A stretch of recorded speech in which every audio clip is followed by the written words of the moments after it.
It is 6 a.m. on a Monday morning. Justin Myers with you. The Portland Trailblazers season has mercifully come to an end with a 121-82 defeat to the Sacramento Kings. The Blazers finished the season 21-61. They will have the third best odds in the NBA draft lottery, 13% chance at the number one overall pick. Scottie Scheffler wins his second green jacket. He is now a two-time Masters champion as he runs away from the field on the back nine on Sunday at Augusta. Tiger Woods did make the cut, but finished 60th. And the 2024 NBA playoff bracket is set. Wednesday, we will have hot NBA play-in action. And we have Adam Rittenberg, college football writer for ESPN.com, joining us in hour number 3. But hour 1 of Rip City Mornings on a Monday starts right now at 620 Rip City Radio.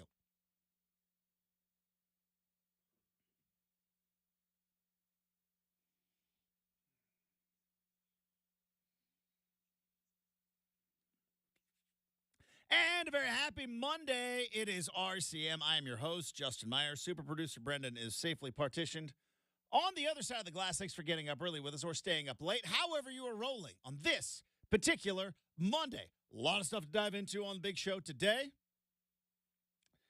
Not very dramatic yesterday afternoon at Augusta. What's better to watch? Especially at a big-time golf tournament, at a big-time major event. What is better to watch? If you have, let's say, no rooting or no financial interest, as all my financial interest fell apart on Saturday. Rory, looking in your direction. But if you don't have It was a tough one for Rory. It was a tough one for Rory. Get him next year, kid. But if you don't have a financial interest, you don't have a rooting interest, what is better to watch? 5 guys, 6 guys, all in contention, and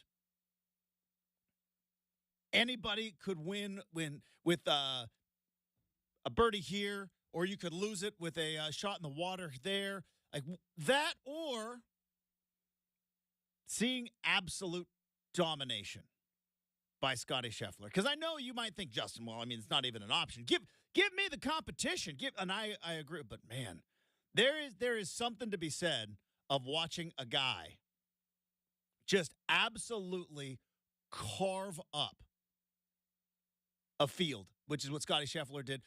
Started on the 9th hole, right? Usually, I think there is an old golfer turned broadcaster. His name is Ken Venturi, and he coined the phrase, the Masters doesn't start till the second 9 on Sunday, right? That's when the Masters really starts. You can take all the stuff before, but the Masters doesn't really start till the second 9 on Sunday. Well, Scottie Scheffler said, try the 9th hole on Sunday because this is where I'm going to put my foot down on your throat. And he did that. He hit a shot that looked like it was going to go in for eagle. It was the tiniest 2-inch tap in for birdie. And the rest of the field started feeling the pressure. And you could tell because that's when it does get fun. Like that's why they say the second 9 at Augusta, that's when it gets started because somebody's going to get the lead. And then at that moment, you start doing the math, right? You play on Thursday like, hey, bad shot here, bad shot there. Walk away with par, a couple of places, you're okay. A lot of golf left to be played. You know what I mean? A lot of golf on Thursday. Friday, same thing. Hey, we got a weekend ahead. Saturday, full day of golf. You start getting to the second 9, and you start looking up. And if you're Max Homa or Oberg, which we're all going to learn how to say his name, it looks like Amberg. It's not. It's Omberg. Or you're Colin Morikawa, or you're Tommy Fleetwood, or you any of these guys, or Bryson DeChambeau, or any of these guys who are actually in contention, and all of a sudden they start looking up at the scoreboard, start looking up at the leaderboard. It's like, Scotty's not going to miss, guys. And you got to start taking risks. And you got to start maybe trying shots you were never going to try. You're going to try to put the golf ball in places, and boy, Augusta will make you pay. It started with Morikawa, double bogey. Then Omberg, he went in the water. Homa, he's right there. Gets aggressive on the par 3, skips it into a rose bush. And these are pros. Like, these are guys that spent the last 3.5 golf rounds playing to perfection. But all of a sudden, you start seeing one guy start pushing the lead a little bit, and all of a sudden it's like, well, it's desperation time. We don't have very many birdie opportunities. We got to start taking some risks. And all of a sudden, boom, that's how you get in the water. That's how you go for it on the par 5. Blink, that's Rays Creek. It's put there for a reason. 100 years ago, they put it right there for a reason, because you're not supposed to try to make that shot over Rays Creek. Blink. There goes Morikawa. There goes Omberg. There goes Bryson. Max Homa's hanging in there. Oh, Rosebush or Azalea Bush, whatever it was. I am not a botanist, but whatever vegetation was sitting there right behind the par 3, and it just ate up his golf ball. That's a double bogey. That brings him back. And Scottie Scheffler goes, yep, I'm just a machine. Birdie, and just making it, oh, no, birdie. Complete and utter domination at the Masters for Scheffler. He's a 2-time Master champion. He's the best player in the world right now. It's not really a debate or a discussion when you look at not just his performance, because that's the other thing that was so impressive about what Scheffler did over the weekend. We saw it in Tiger's prime. More on Tiger in a moment. We saw it in Tiger's prime, where he would go in as the overwhelming favorite and then perform to that level of being the overwhelming favorite. But usually golf, yeah, there's a lot, tee to green, putting, there's these formulas and advanced stats and a lot of golf analytics, but it comes down to the wiring, and you come in as the favorite. If you're not mentally tough, especially at a golf course like Augusta that is designed to mentally mess with you. And that pressure builds, and you got to sit there and you got to wait. We've seen it a lot where a guy comes in, odds-on favorite, and they just don't have it that day. And Scottie Scheffler had it. Gave him too many opportunities, and he wiped the floor with the field at Augusta. All right, we got to talk about Tiger Woods. And this may come up maybe a little bit later in Make or Miss. This may come up in maybe in the third hour. But I said on Thursday on this show at this time, Brenden even mentioned, he's like, I feel like you do this every year. I do. I am delusional when it comes to Tiger Woods. I'm delusional. On paper, my brain, all of it says Tiger Woods can't win the Masters. He's played 24 competitive holes of golf this year. Not 24 rounds, which some of these guys have played. No, not 24 rounds of golf.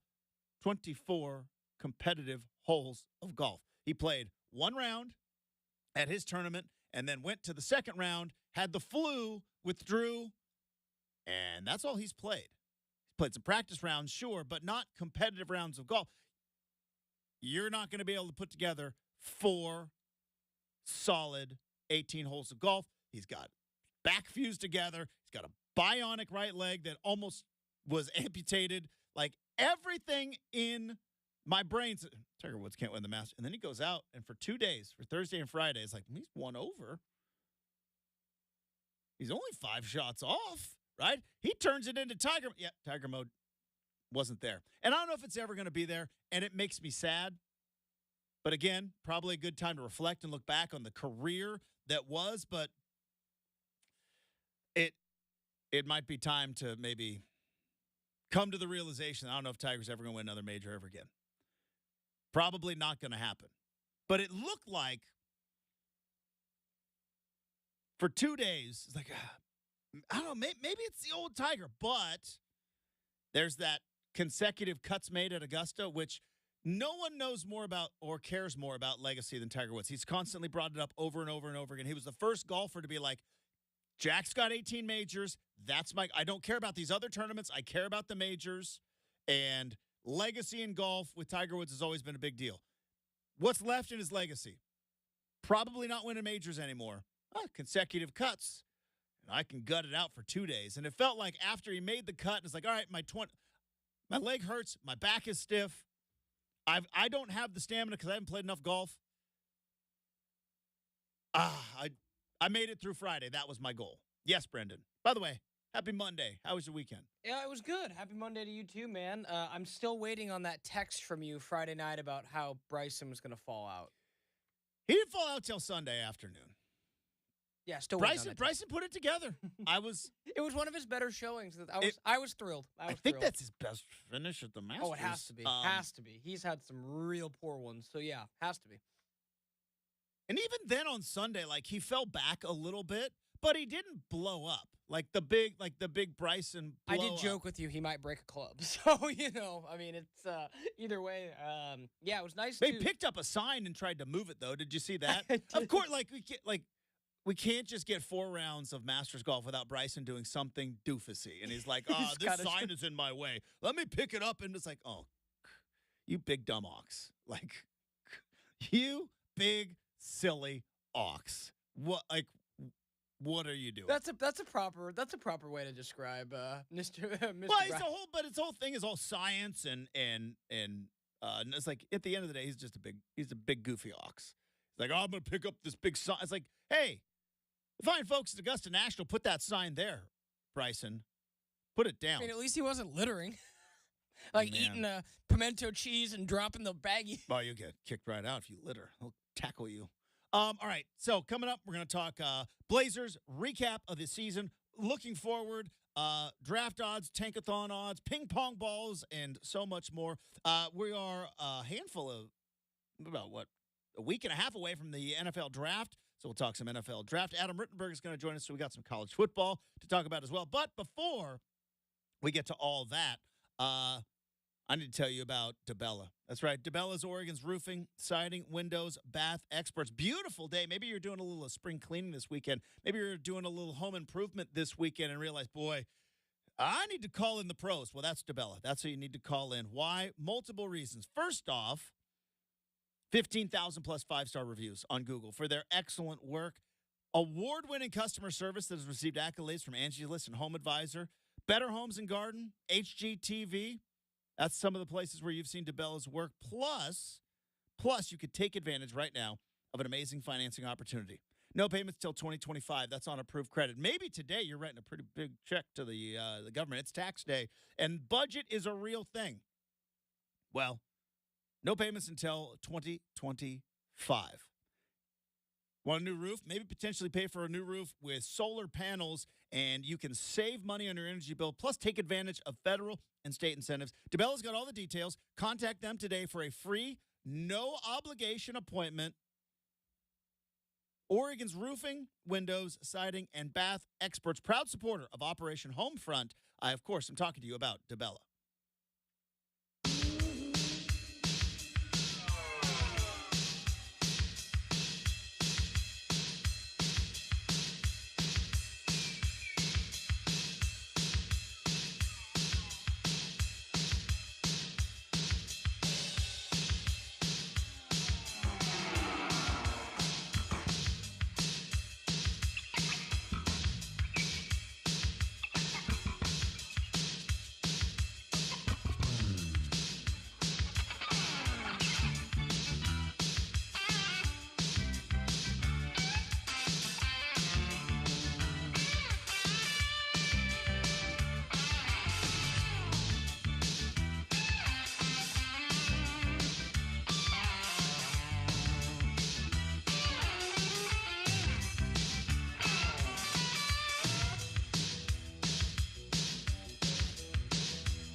All right, it is Monday morning.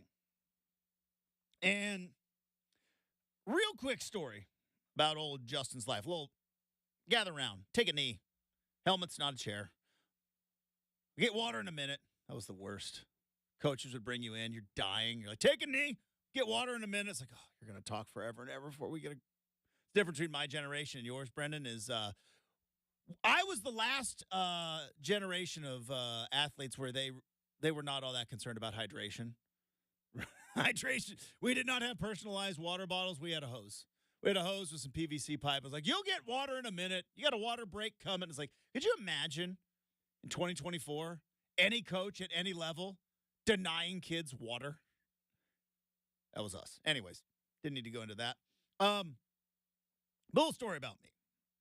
As I mentioned on this particular program, I, in my younger days, after I was done playing sports and still kept my poor eating and added in drinking beer habits, I put on the freshman 15, which became the sophomore 35, which became the junior 48, and I put on a good amount of weight. And then I got into radio.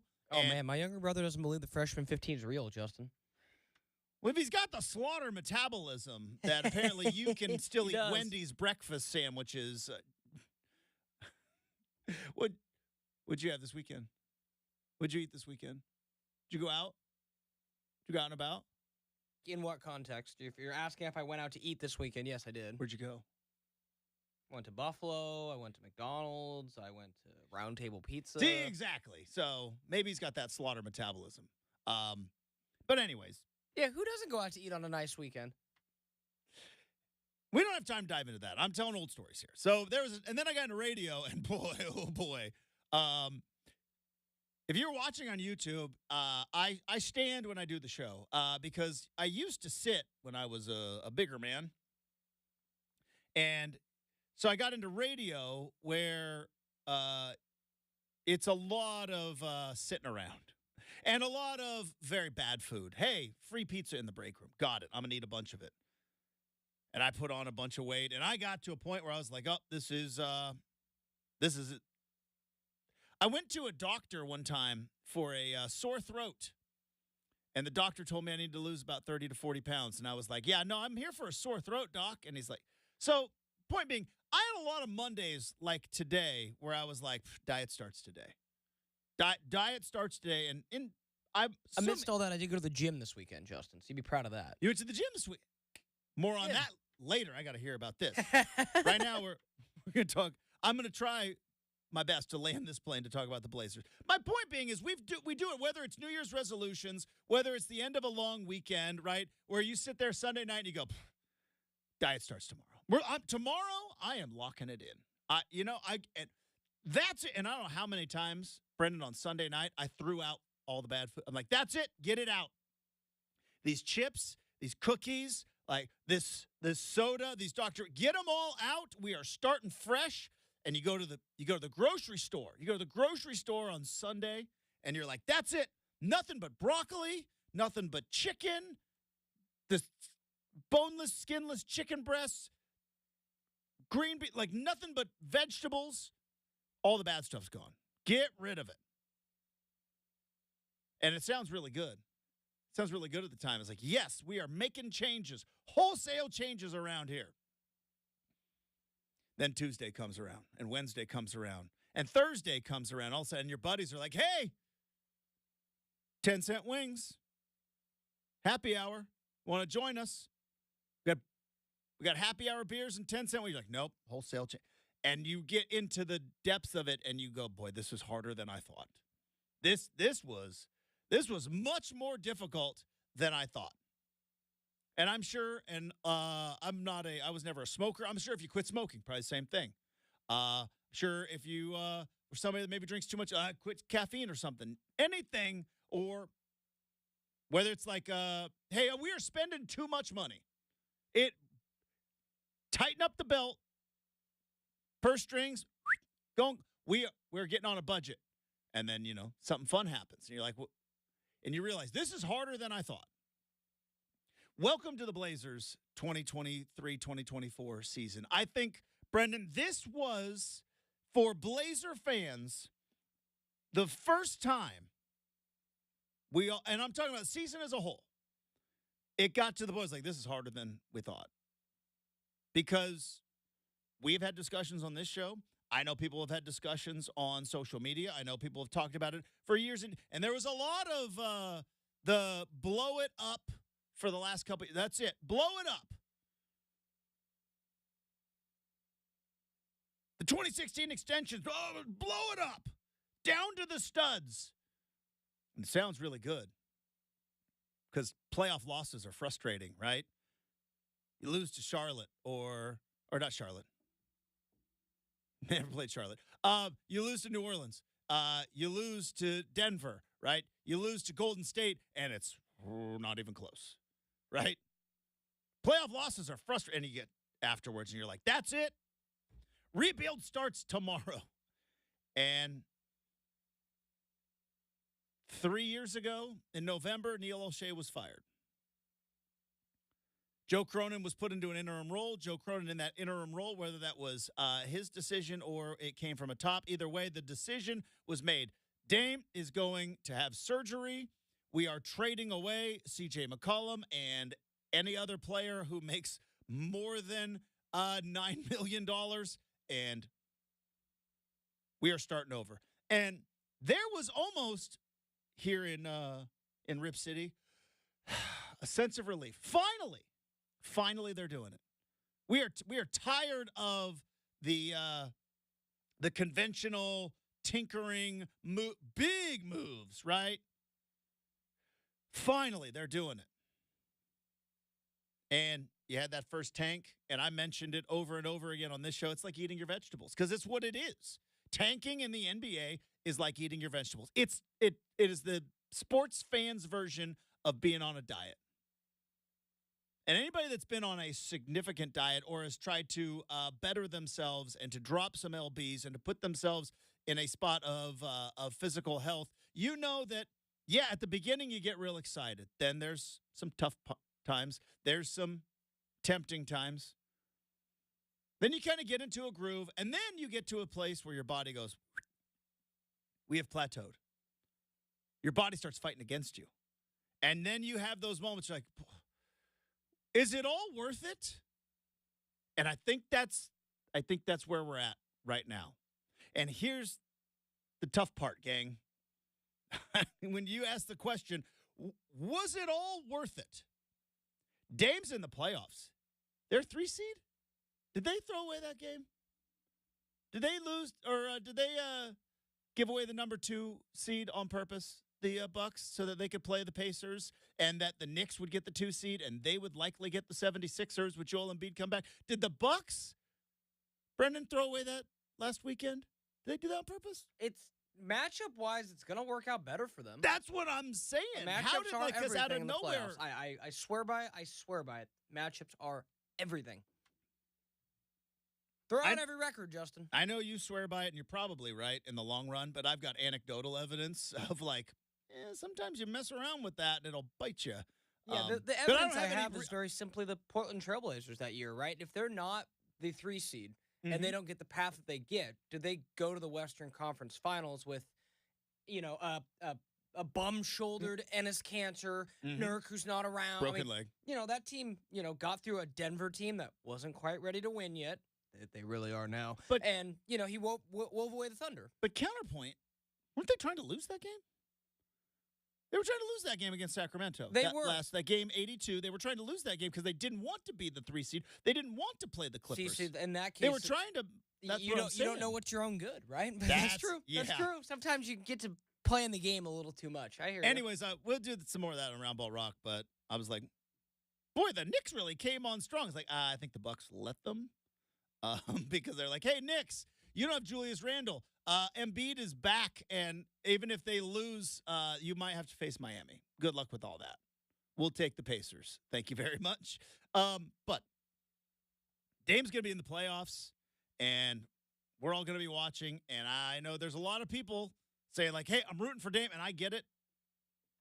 I'm not rooting against him. I know it's going to stink watching him win in the postseason because I do think they're going to win at least a series. and have a chance at taking down the Boston Celtics and maybe going to the NBA Finals, I think there's a chance. And it's going to be weird watching Dame do that in another jersey. But back to my point. I feel like this season, for a lot of Blazer fans, it was a good wake-up call. And I will tip of the cap and credit to Sean Hyken in the Rose Garden Report, because he wrote yesterday talking about, look, this is what rebuild is. I know ESPN had a story about the Washington Wizards about, like, yeah, this is what a rebuild is. It stinks. It is not fun. It sounds good at the time, right? When you have got Damian Lillard and you are, at least you have a player who is nationally relevant. Now it got a little bit annoying and it got a little bit old of, like, Dame needs to go to the Knicks. That was Stephen A. Smith. Or Dame needs to go to the Sixers, or Dame needs to go to the Heat, which is what he wanted to do. Like, it got a little bit old after a while, but it was still somebody on your team who was relevant nationally. Sadly, the Blazers' only national relevance of the year was DeAndre Ayton slept on an air mattress when he didn't have to and got stuck in an ice storm and missed a game. Like, that was, would you say that's the peak of Blazer relevance this year? Nationally, the peak of Blazer relevance, DeAndre Ayton missed a game due to an ice storm. Was there ever a time this season where anybody nationally was talking about the Blazers more than DeAndre Ayton missed a game due to an ice storm? I would contend the game the Blazers beat the Bucks here. That was like the Blazers' best game of the season when they beat the Bucks here at Moda Center and beat Dame in his return. And I think Scoot had like a really good game in a stretch where he was not playing great basketball. So you're right, probably more. But to that point, Justin, shortly after that, Chandler Parsons calls out DeAndre Ayton. DeAndre Ayton proceeded to say, watch me work for the rest of the season, and puts up numbers. And I've said this for the last 2 months. I don't care if DeAndre Ayton is stat padding due to the fact that he's on a team that clearly has an objective, which was to be the third worst team in the NBA. I don't care. I respect it. Show up, get your numbers. Did find it interesting on Friday night. DeAndre Ayton wasn't having his best game, but he was still playing as far into the season as Friday night, the second to last game. Brenden and I took a look at my phone on Friday because, again, I have problems. I'm not in the moment. I'm looking at my phone. And all of a sudden, in the middle of the first quarter, the Spurs beat the Nuggets? Huh. That's interesting. Beat the Nuggets on a buzzer beater? Friday night, Spurs beat the Nuggets. And I text you, I go, DeAndre Ayton stopped playing real fast as soon as and then halftime up, sore lower back. DeAndre Ayton shall not return. Neither will Jabari Walker. And I'm like, boy, they got the news that the Spurs beat the Nuggets, and that injury, boy, they came down real fast. And then they played nobody yesterday. But here we are. Rebuilds sound good at the time, right? Need something new. Want to lose different. I said that. Rip it down to the studs and rebuild. Well, here's the problem, gang. Not the problem. Shouldn't say that. Here's the reality. Is that when other teams do it, we have the benefit of not living in the day-to-day world of a rebuild. Blazers haven't done that in 20-plus years. You hear about the 76ers. Trust the process. Brenden and I went back and looked. It went 4 years without winning more than 22 games. 4 years without winning more than 22 games. Now, in those 4 years, they did get Joel Embiid. They also got Ben Simmons and Markelle Fultz and a handful of other guys you never heard of. Jahlil Okafor. That's the other big one. But you got good Ben Simmons for about a year and a half, right? He was an all-star as a rookie. Was he an all-star as a rookie? Oh, yeah. Like, again, He was like Ben Simmons was until all of a sudden the NBA realized, hey, I don't think this guy can shoot. He's distributing. I mean, like, no, he can't shoot. I still love to look at the accolades just real quick. 3-time All-Star. 3-time All-Star. All NBA 13, 2-time Defensive Player of the Year. I know Justin does not like Defensive Player of the Year, but be that as it may, that's hardware sitting on the shelf in the Simmons house, Justin, and it's not even a fake COVID ring either. Like that's going to be, if somebody ever does a real documentary, not a puff piece, but the real documentary on what happened to Ben Simmons. The real story behind Ben Simmons. 30 Dude, that would be intense. Probably never going to happen, but if they ever did. But that was the rebuild. But here's the thing. As fans, we're sitting there and we're like, oh, yeah, see? The Sixers tanked and they got it. It's like, yeah, but you weren't there. You weren't there on Tuesday nights in February when they were losing. When they won, would they win 10 games? One of the years, 10 games. They were 10-72. And I know we've all sat there and looked at Oklahoma City, right? Oh, look at the Thunder. Dame waved them off, and then they rebuild. It's like, yeah, that's not going to happen. Can you ever see a time in the NBA where any team is going to give up a player the caliber of Shai Gilgeous-Alexander, who might ultimately win MVP this year? I don't think that's going to happen anytime soon. That's an anomaly. What you got to look at is the 76ers. What you got to look at is the team that the Blazers lost to on Friday night, which is the Houston Rockets. You got to look at these teams that are going and ripping it down from the studs. And while it sounds good at the time, like a diet on Sunday night, when you're like, I got to make some changes in my life, it's harder than you think. The analogy, right? Even ripping it down to the studs. If you've ever done any home repair, like I have, and you're like, yep, this is going to be great. We're going to get, and then you get into the middle, and you're like, oh, I don't know if I should have ripped this off. I don't know if I should have ripped it down to the studs. This is where we are with the Blazers. Do we trust the process? And here's the tough answer. You don't know. Sometimes it works. Sometimes it doesn't. How many years is Detroit in their rebuild right now? I think at least year 4. Does it look like it's going to get better anytime soon? Like, when was the last time the Detroit Pistons made the playoffs? Yeah, made the playoffs. 18-19. They went 41-41. Okay. Since then, they've had a 2 20s, a 23, a 17, a 14. They're going backwards. Just so they're in year 5. Yeah. They're in year backwards. 5 in Detroit, right? Sometimes it works out. Sometimes you get Joel Embiid, right? Sometimes you get Ben Simmons before everything falls apart. Sometimes you get the LA Clippers to get drunk and to trade you Shai Gilgeous-Alexander, right? Sometimes you get sometimes you get into year 5. This is the tough part that we're at now with the Blazers and the realities of the NBA, right? It's not the NFL, right, where you can draft or find a quarterback, make a couple of moves, hard salary cap, non-guaranteed contracts. Anybody in the NFL, and we're going to see this in the draft, change the fortunes of a franchise in the blink of an eye. Houston Texans were in the playoffs this year. Last year, we were talking about whether the Houston Texans were one of the worst teams. They were the number 2 pick. And would have had the number 1 pick, but they were trying to lose. But Lovie Smith wouldn't let them do it. Anyways, this is where I feel like we are with the Blazers. Ripping it down to the studs was a good idea. We now are in the nitty-gritty. This is the tough part. And as Sean Highkin wrote, which I'm kind of, I'm sampling, right? Almost said bad guy's name. Somebody in the 90s used to sample for hip-hop's songs, but we don't talk about him anymore. Has he been canceled yet? P. Diddy been canceled yet?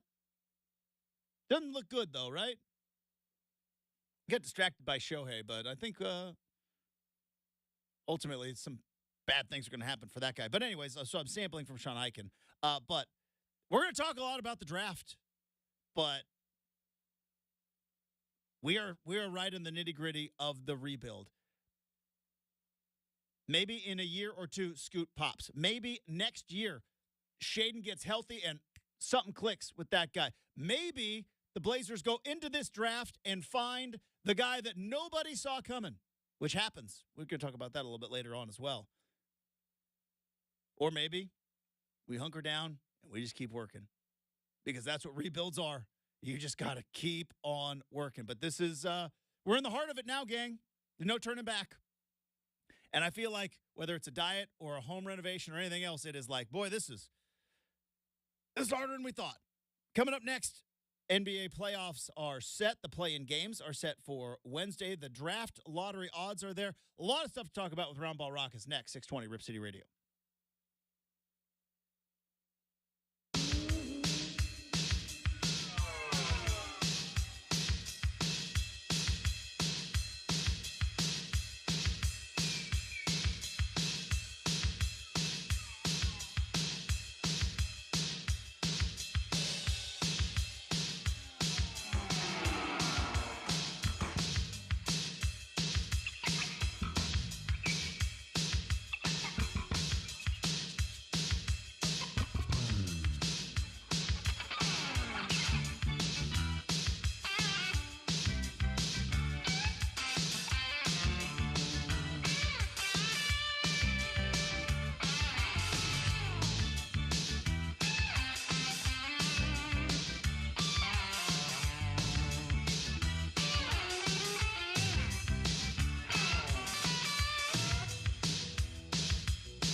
All right, let's wrap up our number one. Just like the NBA wrapped up the regular season, we have play-in games set for Wednesday.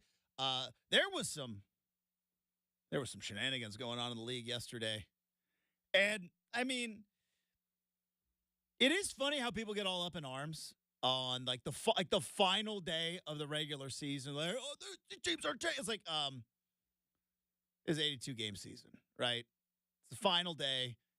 There was some interesting decisions on who was playing and who was not available, and as Brenden mentioned, maybe trying to muck around with the matchups, but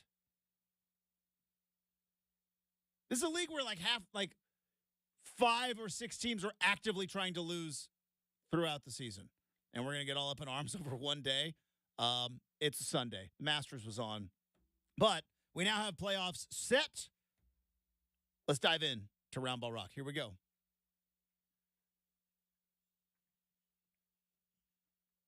For those that maybe weren't listening closely, I said it with an M. M. In the muck is what I was saying. Just want to make that clear for anybody that was wondering. I didn't hear any different. I was just imagine, like, as I said it, and I was like, you said that a little fast, old Jay. So, not surprised in the Eastern Conference, the Boston Celtics are the number 1 seed. Over the weekend, the New York Knicks leapfrogged the Milwaukee Bucks. So the New York Knicks will be facing either the Philadelphia 76ers or the Miami Heat because they will be facing off against one another in the play-in. Winner of that becomes the 7 seed. And as we talked about last segment, boy, oh boy. And I know, look, Giannis has been hurt, right? He's got the calf strain. He's out for the whole rest of the regular season. Who knows if he's going to be back for the rest of the first round. Boy, it sure felt convenient that the New York Knicks won 5 games in a row to close out the season, and the Bucks lost their last 2. Now, they were at the Thunder and they were at the Magic, their last 2 games. But if I were to ask you, hey, if you're in the Eastern Conference, who would you rather face? Philadelphia with Joel Embiid back. The Miami Heat and their culture. As much as I like to make fun of it, they win a lot in the first round. Or the Indiana Pacers. Now, Tyrese Halliburton's been fantastic this year. But if I gave you those 3 options, I think you would do what the Bucks did, which is we're going to drop our last 2 games. We're on the road. Let's play the Pacers. Let's go. At the same token, though, is it a guarantee Giannis is back? That's the question. We don't know. Like the calf things, we're not doctors, but the calf things, from what we hear, are very, very tricky. Right? It's like it all depends on how he responds to rehab. And as I also mentioned, calf strains in the NBA with franchise players, that's not a quick comeback. That's true. And with that, very, very high possibility he doesn't play in the first round. Yeah, and if that's the case, just like we talked about, they went and got Dame for this, but to kind of push the other way on that point, I'm not saying the Pacers are that team, but Justin, how much faith do you have in Milwaukee's other supporting cast? Say you're the Pacers in Milwaukee and Giannis is out. Yeah. Say you're Indiana, and you're like, okay, we're going to blitz Dame. That's what's really popular in the playoffs, right? Blitz Dame, blitz Dame, blitz Dame. Do you really have a ton of confidence in that Bucks supporting cast that hasn't? That's why they had to go out and get Dame. Yeah, I know. We know that because we've seen it. Right. Does Milwaukee know that? I don't think so. They also have Chris Middleton, though. And they have Portis. He needs to be like Chris Middleton a couple years ago. You know what I mean? That's very true. Yeah. So, I don't know. I think they're still a good team. Don't get me wrong. But they got to prove it to me. All right. Nothing intriguing about the Bulls and the Hawks. Philly, Miami is intriguing because that's going to be a dogfight. Nobody wants to play the Celtics, right? That's going to actually be a dogfight. Here's what I'm wondering, though, as we are now still talking about, matchups and all that. Lakers, Pelicans, winner gets the Nuggets. Is LeBron risky enough to convince them? Because I don't know if anybody wants the Nuggets. I I like the Thunder, and I think Shai Gilgeous-Alexander should win MVP this year. But, Brenden, if you were the Pelicans or the Lakers, would you rather play the Thunder or would you rather play the Nuggets? I'd rather play the Thunder. Now, the problem is, though, if you lose that game in the play-in, then you might have to face the Golden State Warriors, who will have the last breath of a dying dynasty. So we're talking about the Lakers. Yeah, because I don't think the Lakers are one of the few teams, and I'm not saying they will. The only reason I brought up the Lakers is because I don't see the Pelicans as a team that they're going to go in and they're going to try to win. I believe LeBron would look at this and go like, if we lose this game and then we win the next game, we play the Oklahoma City Thunder, and I guess knowing that he can't beat the Nuggets. It's pick your poison. I'll say this. Of the maybe 3 players in the NBA who can make Jokic work for everything, AD's one of them, right? Like Embiid's another, Giannis probably another, but it's a short list. Lakers, Nuggets, it's still obviously favor the Nuggets, but AD swept them last year. AD being healthy, though, gives them a chance. Now, with that, I think you may be sleeping on the Thunder a little bit. You're right. They may look a little less intimidating. I love the Thunder. But I picked Shai Gilgeous-Alexander to win MVP. I'm curious to see how that works for you. But the Nuggets, I think, are the overwhelming betting favorite to win the West. For sure. But as you know, a team I would not want to play in the first round. Does Jokic have that? And this is what I'm curious. Does he have that killer X factor for continuing to win championships like Jordan? What more does Jokic have to accomplish, Justin? Well, the fact that he keeps going out every single night and ripping off triple doubles during the regular season, I think he plays up I just want to go home and hang out with my horses. My horses, man. I think it's kind of cool. I think that's a little bit of doth protest too much, right? I think deep down, you don't win MVPs, you don't put up those kind of numbers and win an NBA championship if you're not a competitor. I don't think you can get there if you are at that particular spot. But last thing, and we'll probably dive into this coming up, but as I mentioned, 46 and 36, number 10 in the West, the Golden State Warriors. Heart of a champion, the Golden State Warriors. Is this the last? If they lose to the Sacramento Kings, which they could, is that thing blown up? Not blown up like complete rebuild, but is Draymond gone? I would be willing. Is Clay gone? I'd be willing to make they keep everybody gone except Steph, and they go like the Lakers did with Kobe those last couple of years where they're like, everybody's gone. No, Kobe, you're not going anywhere. You're who people come to see. So now you got to play with a bunch of young kids. Fair. I would say I think we have to make a friendly bet. Draymond Green lives rent-free in Domantas Sabonis' head. I think that's a Warriors win. Okay. Might make a friendly bet. No, we'll see. I don't know why I would just bet. a fun. Of all the things to bet on. I know, right? Doofus over here, the Sacramento Kings in the postseason. Anyways, we have got a whole second hour, make or miss. Back to the Masters, some NFL stuff. That's all next, 620 Rip City Radio.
It is 7 a.m. on a Monday morning. Justin Myers with you. The Portland Trail Blazers season has come to a close. 121-82 defeat to the Sacramento Kings, ending the season 21-61. That will give the Blazers the third best odds, somewhere around 13% in the draft lottery for the potential number one overall pick. At worst, they will be picking 6. Scottie Scheffler wins his second green jacket as he runs away from the field on the second 9 at Augusta. So Scottie Scheffler is your Masters champion of the 2024 NBA playoff bracket is set with play-in action coming this Wednesday. Adam Rittenberg joins us in hour number 3.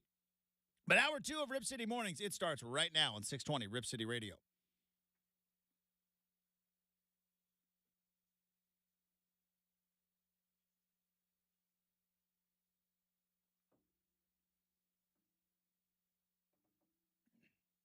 Hey, welcome back to Rip City Mornings, everybody. Coming up in 20 minutes, we have got Make or Miss. Coming up in an hour and some change, Adam Rittenberg from ESPN is going to be joining us, talk some college football. Haven't heard a lot of noise about the Super League or the College Sports Tomorrow plan, as it's probably more formally known, but it's a Super League. Any chance in the near future for college football to maybe find another governing body? Because you got transfer portal and NIL, and obviously that hit close to home for Oregon State fans this past week and a half. I mean, it has been – you got through the weekend. I don't think anybody transferred this weekend, right? And then one of your Oh, no, the women's players continued over the weekend. Really? Yeah. No, I thought – but one of your better players – put out that they're staying, right? Yeah. I saw that. They got a couple who sorry, probably didn't have anywhere else to go. Sorry I brought it up. Yeah. I don't know how many of your friends are like in very serious relationships or even married at this point, but you're going to get to a point where like you're very few. I'll say that. Yeah, but you'll get to that point where like your friends are all like, and there will be the one friend you just don't ask, like, hey, how's the fam? Because you know it's going to be like, I'm not good. It was my fault for asking. Shouldn't have even asked.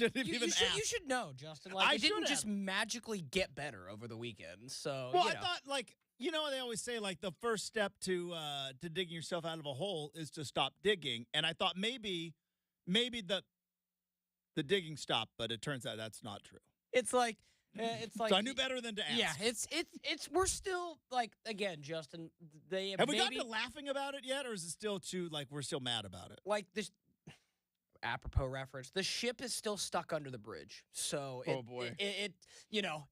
got to get things flowing again, Justin. And you're like, you've got a little bit of optimism, but it's like, right now it's the money ball, Justin. If someone throws the ball out to the wing, there's no one out there to guard him. No one out there to guard him. So, I mean, or to shoot, or to make a layup. Just say it. Oh, got to hit that portal hard this week. What happened to that bridge in Baltimore? Remember all those conspiracy theories? Oh, yeah. That came out? Like, you where were did on those vacation. go? So it was Chris and I that went hand in hand with, like, what happened? Like, Chris comes in one morning, he's like, dude, did you see the bridge collapse? I'm like, what? So, yeah, that was Remember all those conspiracy theories about, like, oh, man, is this AI taking over? And, like, are we under it? No, it's just. I just don't know how they boat ran into a bridge goes down. I still don't know how they haven't moved the ship. It's been like 2.5. It's still there? Yeah, the ship is still stuck under the bridge. Really? Yeah, and it's been like 2.5 weeks. Like, can we just get the ship moving? Like, come on, man. Anyway, back to Justin's point. This is not the Francis Scott Key Bridge segment. Yeah. Francis Scott Key, by the way, wrote the Star-Spangled Banner. It's a poem. Started off as a poem. It wasn't a song. I don't Francis Scott Key penned the Star-Spangled Banner as a poem. Has multiple verses.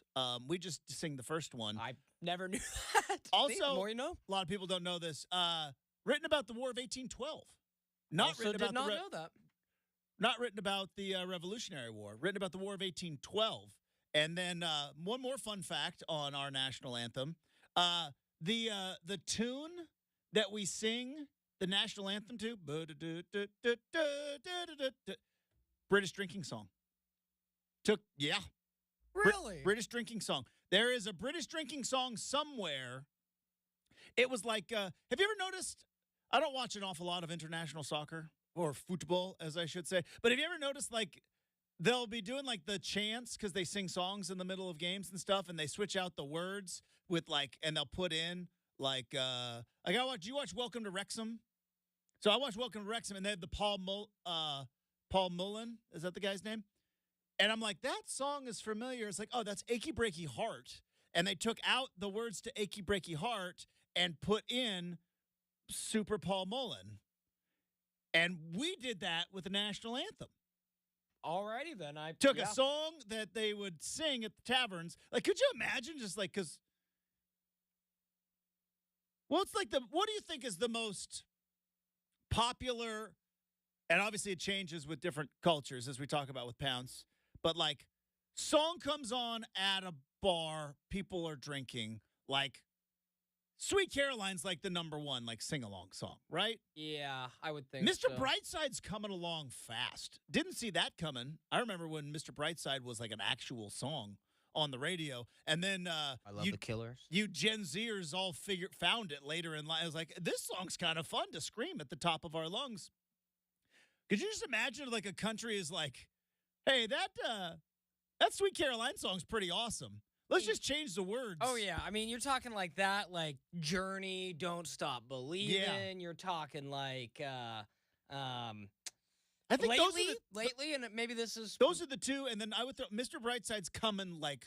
Yeah, I mean, one of our intro songs on this show, Party in the USA. Oh, that's always a banger when that comes on, man. That'd be hilarious. There's some new country, and they're like, what's that Party in the USA song? But we'll just change it to make it about our country. I'm just saying, man. That's what we did. That's what we did back in the 1800s. That's kind of cool, not going to lie. Hey, this is a British drinking song everybody seems to like. What are we going to change the words to? I don't know. Francis wrote a poem. Francis, where's that poem you wrote? Match it up. Probably was Frank. Knowing our luck, we call him Francis. Like, oh, yeah, what's Frank got? Oh, yeah. Old Frankie. Frankie. You know how, like, the one kid goes off to college and is like, no, I'm James now. And it's like, Jimmy. It's basically that. It's like, Frankie. It's like, no, it's Francis Scott Key now. Whatever, Frankie. Give us that poem. Yeah, it's like the episode of The Office. I'm Drew now. It's. No, I'm not. Which is why it's funny, because I think everybody kind of knows that guy. Oh, yeah. Or maybe you have a friend like you met in college and you just know that person as Michael, and then like you meet like their kid. Hey, Mikey. It's like, Mikey. It's like, yeah, I'm Michael though. All right. What were we gonna dive into? All right, Scottie Scheffler is the best golfer in the world. He won the Masters. He won a green jacket. Tip of the cap to him. Masters always phenomenal. Beauty of the Masters tournament, I will say, is it's the golf version of pizza. Even if it's not the best, it's still good. Like it, for all intents and purposes, this Sunday at the Masters, not the most intriguing. At the beginning of the day, it looked like there were about 5 or 6 guys all in the hunt, right?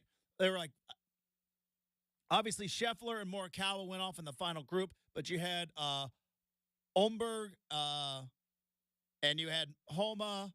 Bryson was still there. Like you had a handful of guys, all still kind of hanging around that had a shot. And then ultimately, by the time Scheffler nearly eagled out on 9, and then tiny tap in for birdie, and it was like, all right, nobody's going to be able to catch this guy.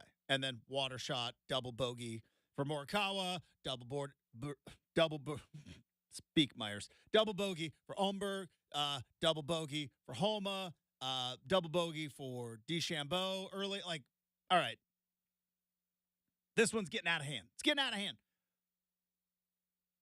I still sat and watched the whole thing. I was enthralled. And it's that's the beauty of that particular golf tournament, right? Super Bowl's boring. We complain about it. National title game, blowout in the Final Four. Kind of complain about it, right? National title game in football, Remember when Georgia beat up on TCU? Beat them by like 60? It's like, what? Masters was kind of a blowout. Scottie Scheffler kind of blew the field away there in the second nine. Still fun to watch, though. We're going to dive into this coming up a little bit later, maybe after Make or Miss. I may have to have a Tiger intervention. I'm not ready to give up on him. I'm not. But is it even in the realms of possibility? Is it even in the stratosphere of realistic things? I don't know. I may have to have like a self intervention. Usually you walk into a room now. Luckily, never had an intervention. But like you walk. I've seen the show though on A&E. Yeah. Intervention. Oh, that's intense. No, I'll but say like, you walk into a room and like all of a sudden your friends are there. It's like I'm sure there may be one. I walk in and like there's all like my sports friends going like, Justin, this Tiger Woods thing is affecting us negatively in the following ways. And I'm like, I still think he can do it. Now, gang. I'm not going to lie. Let's see. The PGA Championship starts the week of May 13th, folks. I can knock it. I think he might be able to mark it down right now. On May 13th, Justin's going to come in here and say, I am ready to be hurt again. I'm Michael Scott, I am ready to be hurt again. Well, the Masters is different, though, because I always feel like Tiger can win at Augusta because the course looks the same. Everything else in golf, right, it kind of, other than the Open Championship, everything else kind of, you see the U.S. Open change with the times a little bit. The Masters is always the same, which is why I always believe that Tiger can win. Do you know where the Open is? I didn't look it up when I grabbed it where it is this year, but yeah, interesting. It's true. I have no idea. All right, we got Make or Miss coming up on the other side. I'm going to have a Tiger Woods intervention talk with myself, but before we do all of that, I do want to tell you about Oregon's roofing, siding, windows, and bath experts. Proud supporter of Operation Homefront. I, of course, am telling you about DeBella. And look, it's spring. It's tax day. Might be taking a look at the budget in your household right now going like, Justin, I can't afford to be doing upgrades. How about no payments until 2025 on approved credit? And when you update your home with energy efficiency like solar shingles, energy efficient windows that keep the cool air in and the hot air in, depending on how cool or hot you'd like to keep your house. And with federal and state incentives and savings to your energy bill, while you're not making a payment until 2025, you're already saving money on those utilities. Plus, DeBella, as I mentioned, one of the best in the business. That's not me telling you. It's not them telling you. It's their customers. Over 15,000 five-star reviews on Google, plus award-winning customer service, featured in Better Homes and Garden and HGTV. Contact them today for a free, no obligation. Man, I got to get through this. Suck it up, Myers. Free, no obligation appointment for roofing, windows, siding, bath. Nobody is better in the state of Oregon. A proud supporter of Operation Homefront. I, of course, am telling you about DeBella.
All right, coming up in an hour from now, we're going to talk to Adam Rittenberg from ESPN, talk a little college football.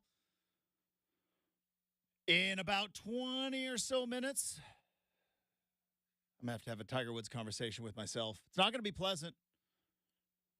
And I know, like Brenden told me, I'm going to find myself back here again, probably in a year minus 3 days, believing that Tiger Woods can win. But I think we might be sadly at that point. Where we have to say not exactly goodbye to a legend, because Tiger Woods is going to be around and playing golf, and he's going to be promoting his new clothes and all that. But like seeing him on Sunday, because I'm a sicko and I watched the on the Masters app, because Tiger was one of the first off the tee because he was in dead last place after the cut. And Brenden, seeing him like playing on Sunday, like 9 over, not wearing a swoosh, it felt weird. Did say that that new logo does not look like a beautiful Nike logo. Doesn't. It's weird. It's not it, man. Might be time to say goodbye. Not to him as a golfer. Now, granted, but to him as a competitor of somebody who can actually win a big tournament. Well, which we all kind of have known since the car accident. Sure. But I mean, he came back from all the back surgeries, and he came back from the pain pill addiction and all that stuff, and won it in 2019. So like I joked with Steve Tannen last week about, like, it's not exactly Lucy in the football with Charlie Brown, because he got to kick it that one time. Yeah, I mean, I go back and it's like, we may never truly know, but like, what were the details surrounding said crash, Justin? Because even still, like, it was one of those He's things. driving way too fast, and I don't know about seatbelt. Yeah, well, but we do know way too fast. Yeah, because it happened so long ago now.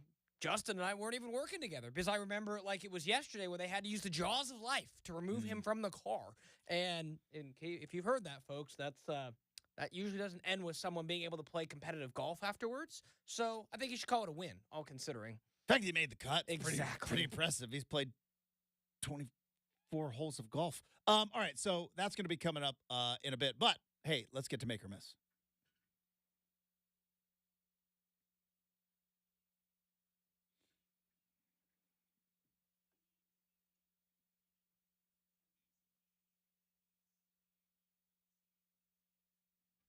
All right, firing up Make or Miss here on a Monday. Forget last year. This year's the Blazers' best odds of winning the lottery. Well, I mean, isn't it the same? Aren't they like mathematically the same? Weren't they in the same spot last year? 5. They were 5 last year. Oh, that's right. They got up to number 3. 2 better spots than last year. I mean, well, then there you go.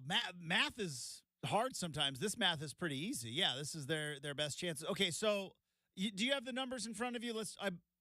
Roughly, and I know there's some tenths of a percentage, but Detroit's got like just over 14%, like 14.7 or something like that for the number one pick.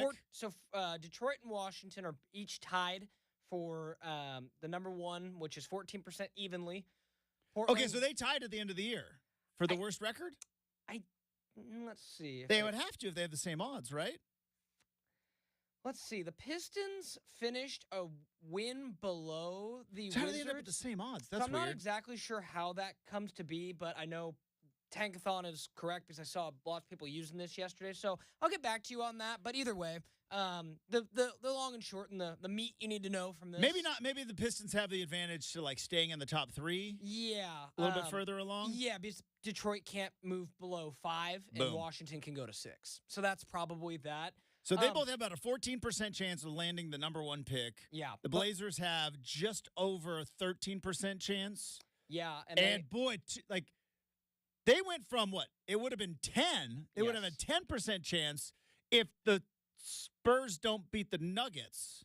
I mean, on Friday. It's huge. I mean, you talk about not just for the first position, like, San Antonio has about a 30% chance to land in the top 3. Portland, meanwhile, because of that one game, has like 38%, adds like 6, 7, 8%.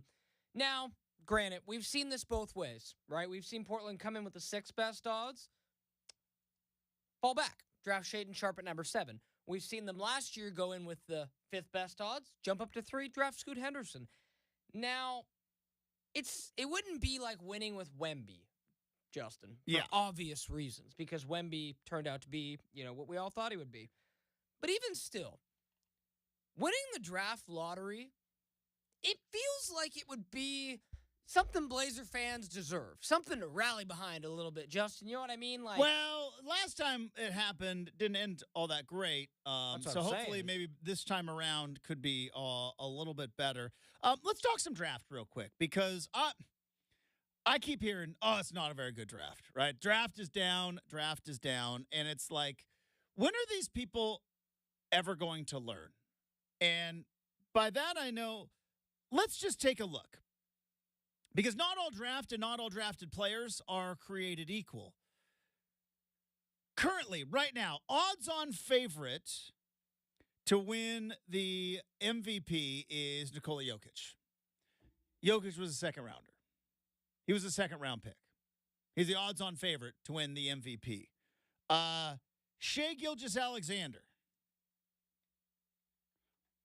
Where was he drafted? 13th or 12th. He was late. Yeah. So you've got Shai Gilgeous-Alexander. I had it right there. 11th overall. I don't know what his draft class was being talked about, but I don't know if anybody was talking about the 11th pick in that draft class. There is Luka. Luka was number 2 overall. Was he number 2 overall, I think? Number 2 or number 3? 3. Marvin Bagley went number 2. Kings will never forget it. See, that's why you have me. But it's like the Luka, Trae Young, right? But my point is, we keep talking about, I get it. Wemby last year was an alien, right? Wemby is a guy, I don't want to say can't miss, but he certainly looks like it. Yeah, he was. He was. Barring injury, he's going to be an all-star next year. He's going to be a problem for years to come. He's going to be a massive problem for years to come, and I understand. And that happens every once in a while. But best players in the NBA come in so many different draft packages, if you know what I'm saying. Second-round pick from Jokic. What was Giannis, 14 overall? Giannis 15. That's a big outlier. I understand. Yeah. Well, but those are the 2 of the 5 best players in the league right now. Shai he's one of the 5 best players in the league right now. He's number 11. So my point is you can't always just count on the draft class. Now, it happens every once in a while, because we talked about with the 76ers. 76ers found Embiid. He was hurt at Kansas, right?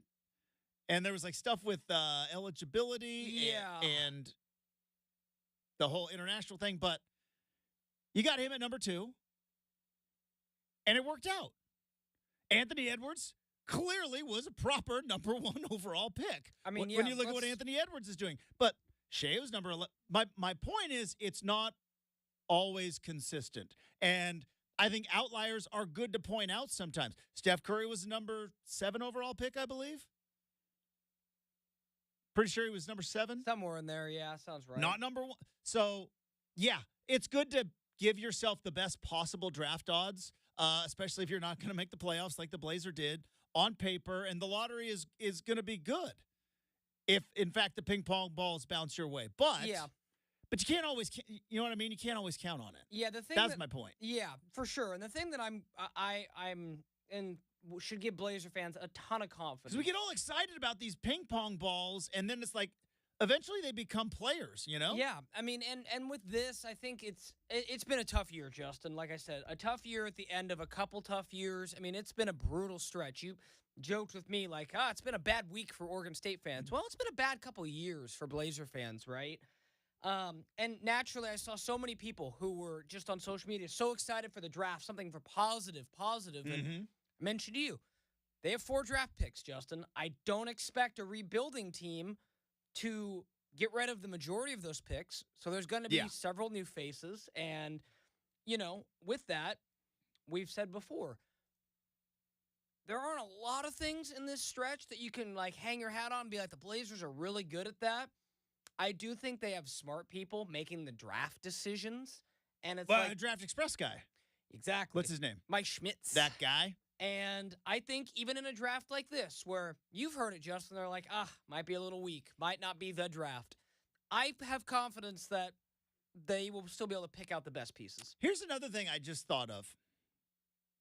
This is going to be the first time in, I think, a long, long time, really since Damian Lillard since LaMarcus Aldridge left.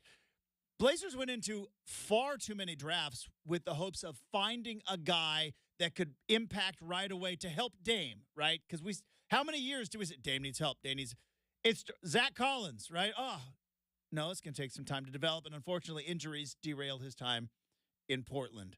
Anthony Simons, it's going to take time, and you got Shaden off of a tanking year, who a lot of people unfairly, probably myself included, unfairly was like, all right, this guy's going to come in. Is he going to be able to help Dame? Then, because remember when they drafted Scoot, Dame was still on the team. They drafted Scoot. So this is going to be the first time they're going to go into the draft in the most recent future where you're not looking at it as, can they draft a guy to help Damian Lillard right away? It's been the first time since LaMarcus left, right?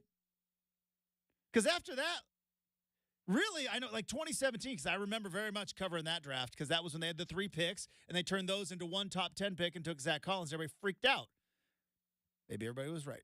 But I like Zach Collins, poor guy, but maybe everybody was right. But that was when we all kind of started. Led the Spurs in scoring yesterday, if anyone cares. But you know what I mean? Well, Wemby didn't play. See, Wemby shut down. I was selfishly looking at that game. I was like, the Spurs. But am I making sense, though? Yeah. From like 2017 on, every draft had this ultimate pressure of, is this person going to help Dame, or should they trade the pick to go get help for Dame and help for Dame and help for Dame? Well, Dame's gone. It's not help for Dame now. So that's going to be an interesting mindset that the Blazers are going to have that they haven't had in years. Just for funds.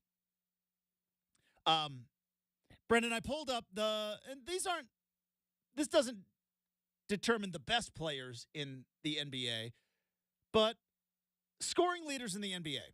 Luka, he was number 3 overall pick. Of course, like you mentioned, the Kings kicked themselves for that one.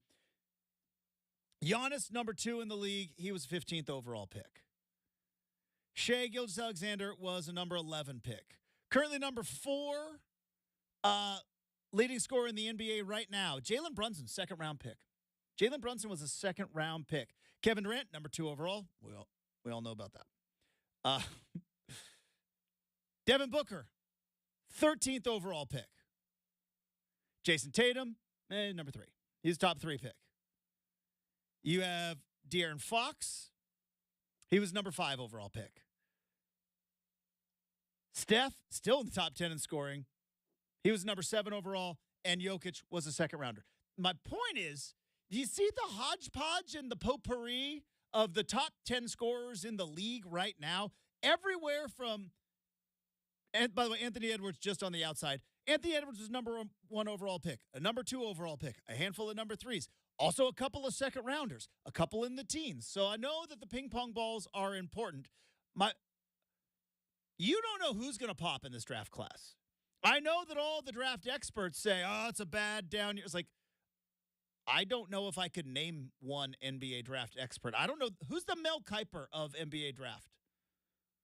Is it? It kind of used to be like Mike Schmitz. No.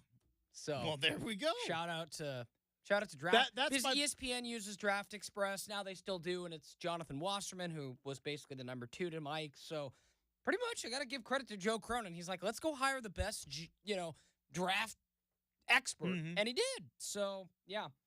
So I guess I'm maybe telling myself more than anybody else, I'm not going to worry about this draft class, and I'm not going to worry about the ping pong balls. If the ping pong balls bounce the Blazers' way, great. If they don't, I have got a mountain of evidence that says you scout, you evaluate, you find the right guy. Anybody can pop from anywhere. Anybody can pop from anywhere. Look at the top 10 scorers in the league. It's from all over the place. 2nd round to number 2 overall. And I think Anthony Edwards is the closest number 1 overall, and he's 12th in the league in scoring. And then LeBron, maybe the greatest number 1 overall pick of all time. Yeah. Not maybe. That's not even close. It's not even close, right? LeBron's the greatest number 1 overall pick of all time? No. He has Who's to be, even right? in the conversation? Really? Kareem went one, right? But he passed Kareem in scoring, obviously. But, like, I think I would assume Kareem. Like, let's just think. Like, that comes into a generational thing. I was alive, and I remember watching the last couple years of Kareem's career, but I don't have a whole frame of reference. I'm sure somebody 10 years older than me would be like, yeah, Kareem was better than LeBron. LeBron might be the best. Or, like, I number would 1 pick assume, overall. like, I would assume Wilt was taken number 1 overall. Yeah. Now, again, I'm not saying these guys are better than LeBron. I'm just throwing it out there as just other guys. It's a short list, though. I mean, it's certainly not. So in the top 15 in scoring in the league, right? You've got Anthony Davis, you got Kyrie Irving, you got LeBron James, you got Anthony Edwards. Those are some ping pong ball winners right there. You know what I mean? But you also have a couple of second rounders, and Jalen Brunson and Nikola Jokic. You got a couple of guys in the teens with Shea and Giannis. It's all over the place. It's a hodgepodge. That being said, let's go get who if the Blazers, because that's coming up, what, May? Ping pong balls? Draft lottery, I think, is something like 14 days away or something like this. It's not very long. But I think it's May, though, right? What? We got an email about this. I skimmed it. May 12th. What's that? May 12th. May a little 12th. under a month, excuse me. Yeah. I knew I saw that in our email. If they do get the number 1 pick, 7'4" Frenchie? Yeah, they'll take Alex Sarr. I mean, what's his name? Alex Sarr. Sarr. Yep. All right, Alex. Is Le Pigeon still around? Because I think that's some French food. Hope you like Le Pigeon. Well, I mean, it's kind of funny how, to Justin's point, then we'll move on to one more before we close out. Love it. How rare is it that 2 French players are probably going to go number 1 overall 2 years in a row? Right? What's going on in France? How they get such tall dudes? Dude, either What's going on in France? Probably, well, I don't know. Tall dudes, I was going to say probably better basketball. Like, again, Well, I mean, Tony Parker's put so much into that. Rudy Gobert's put a lot into that. Rudy Gobert's tall. Just Wemby, like, you know. Wemby's tall. I mean, you know how 7'4". Justin. Like in The Sarr guy's 7'2", right? He is. Yeah, 7'2". But like to your point, like give it 10 years, you're gonna see all these kids, and more so than it already is. You're gonna see more kids come out of Serbia because of how much Jokic and Luka have given back to the youth basketball there, and that's usually how it all works. Do you think this is Tony Parker stuff?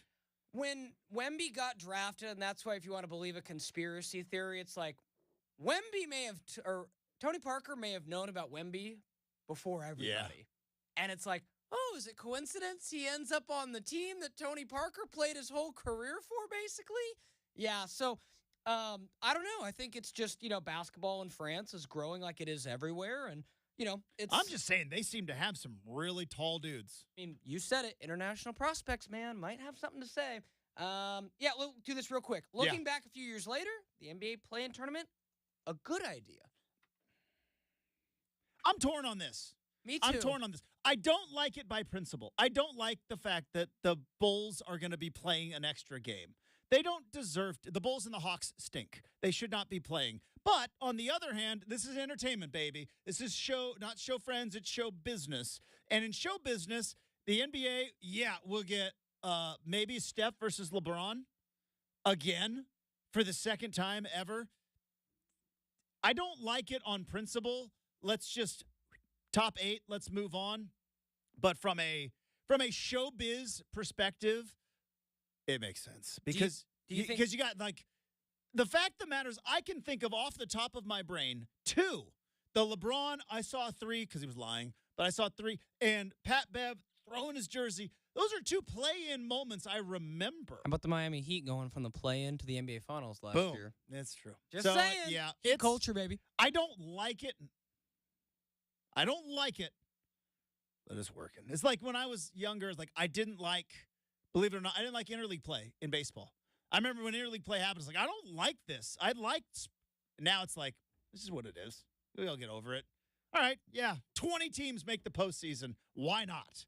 All right, Coming up next, I love the Masters. And congratulations to Scottie Scheffler.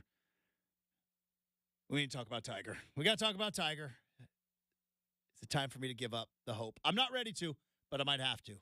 That's next, 620 Rip City Radio.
All right, so like most of you with the technology in our world, I'm able to have two screens going at all times. I have the TV in my house, and sometimes it's my iPad, sometimes it's my phone, but usually, actually, most of the time, if I'm watching TV, I also got another screen going on. And something interesting happened to me yesterday morning because I don't know if you saw Brenden on CBS, but before they got into Masters final round coverage, they had an hour-long special that looked back at all of the people who were involved in the 2019 Masters and the Tiger Woods improbable victory there 5 years ago. That was going on, I think, an hour before coverage started. That was 9 a.m. I think it was 9 a.m. that started on CBS. At the same time, Tiger Woods was grinding out his final round at the Masters, finishing not dead last because he made the cut, but of the players who made the cut, finishing dead last and struggling even to make par. And I had both of those things on at the same time. Why? Because I am a Tiger Woods stan. Is one of my favorite athletes of all time. Tiger Woods is playing golf. It's on a screen. I'm going to find a way to watch it. But I thought it was an interesting juxtaposition. I think I'm using that term correctly. Where I'm watching 2019 and looking at how special it was, and that guy who was putting the fear of you-know-what into a field of the game's greatest players. Right? From Finau to Koepka, Molinari, he was there in the mix there that day as well. And it's like all of those guys melted. Ian Poulter, I think, was in the mix there. Melted and fell apart. Tiger Woods was leading, and it was like, old Tiger is back. We got that in 2019. It was 5 years ago. Still feels like it was yesterday because I think a pandemic kind of screwed up our idea of what time and space is, but it was 5 years ago. Doesn't feel like it was that long ago, but a pandemic, a brutal, brutal car crash, and Father Time over and over and over again turned Tiger Woods from a guy who was wearing the green jacket for the fifth time and putting away golfers half his age to a guy who made the cut but was struggling to finish his round. And I'm like, looking at that going like, man, how time flies. But if you think about it in reality, there was no way Tiger Woods was going to win this tournament. There was no way any absurd. That's why Vegas didn't get those big bright lights from nowhere. It's from people like me who are still betting on Tiger Woods. Even though there's no chance. Now, I didn't bet on him to win, but I bet on him to finish in the top 40. He did not. Finished 60th. So I thought it's an appropriate time to have the Tiger Woods conversation. Is it over? Is it over? Is it over? It's the toughest thing in sports, I think, when you get to my age, is having to realize that just certain players, and it's happening now to the generation behind me, because I think there are some Steph Curry fans out there wondering right now, is it over? Is Steph Curry ever going to be an MVP again? Is he ever going to win an NBA championship again? I don't know with this iteration of the Golden State Warriors, but who knows? LeBron James. Is LeBron James ever going to be at the top of the mountain ever again? Brenden went through it with Tom Brady. Tom Brady won a Super Bowl, but then that next year it was like, now Tom Brady's still teasing everybody, and I still think you take Tom Brady and you put him on the 49ers, I think they win the Super Bowl. I think they do. You look at it like that year, just it was such the distractions, right? It's Brady got divorced. Antonio Brown was self-imploding. COVID's still in our world. As we know, the Rams were really good that year. They won so, it's hard. The Chiefs just did what nobody's done since 03-04. It is hard to go back-to-back. Brady did it once. You know what I mean? Like, it's so hard to be successful in the NFL consistently. Compared to the NBA, you could rattle off 3-4 championships in a row. But it's like I remember vividly watching Michael Jordan play for the Wizards.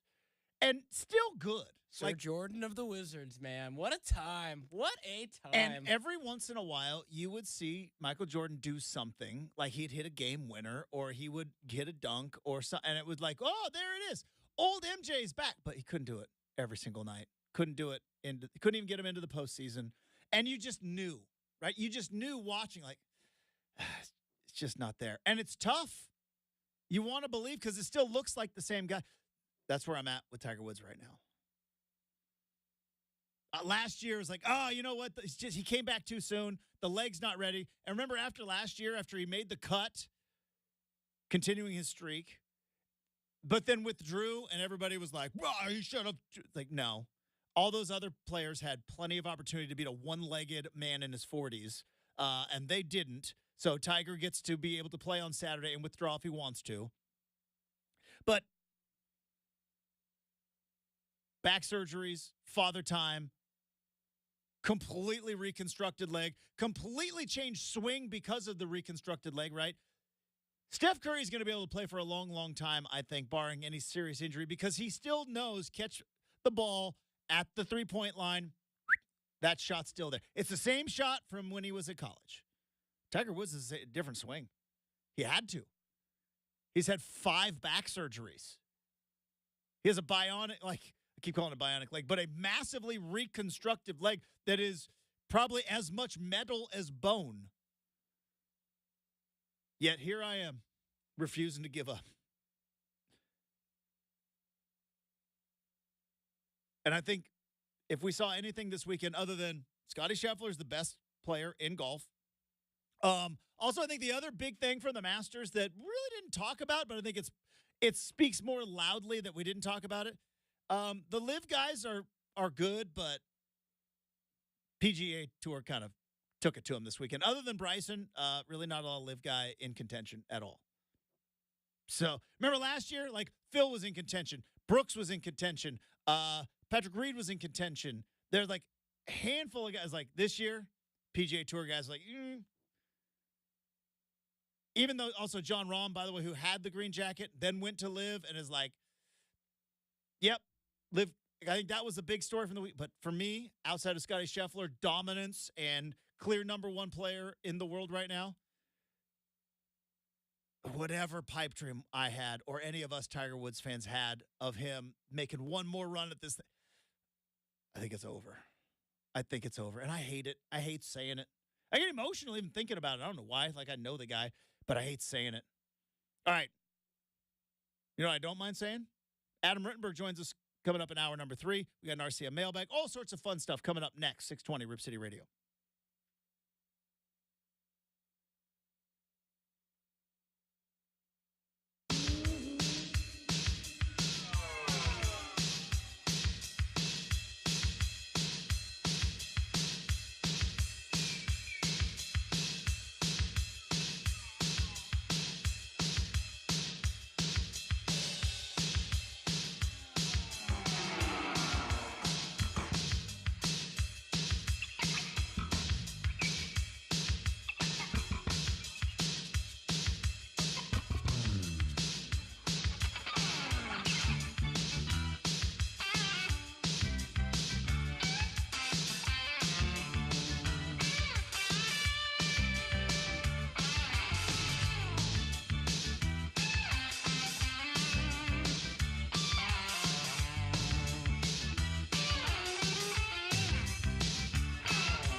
It is 8 a.m. on a Monday morning. Justin Myers with you. The Portland Trail Blazers season has come to a close. 121-82 was the final in Sacramento. The Blazers end the season 21-61. They will have the third best odds in the NBA draft lottery coming up just under a month in May. Scottie Scheffler is the best golfer in the world, and he backed it up with a win at Augusta.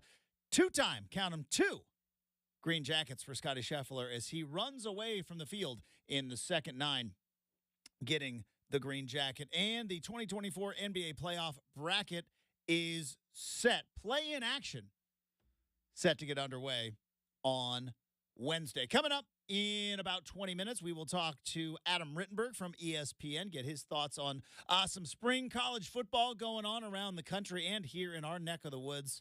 We've got an RCM mailbag, and where do the Blazers go from here? Hour 3 starts right now at 620 Rip City Radio.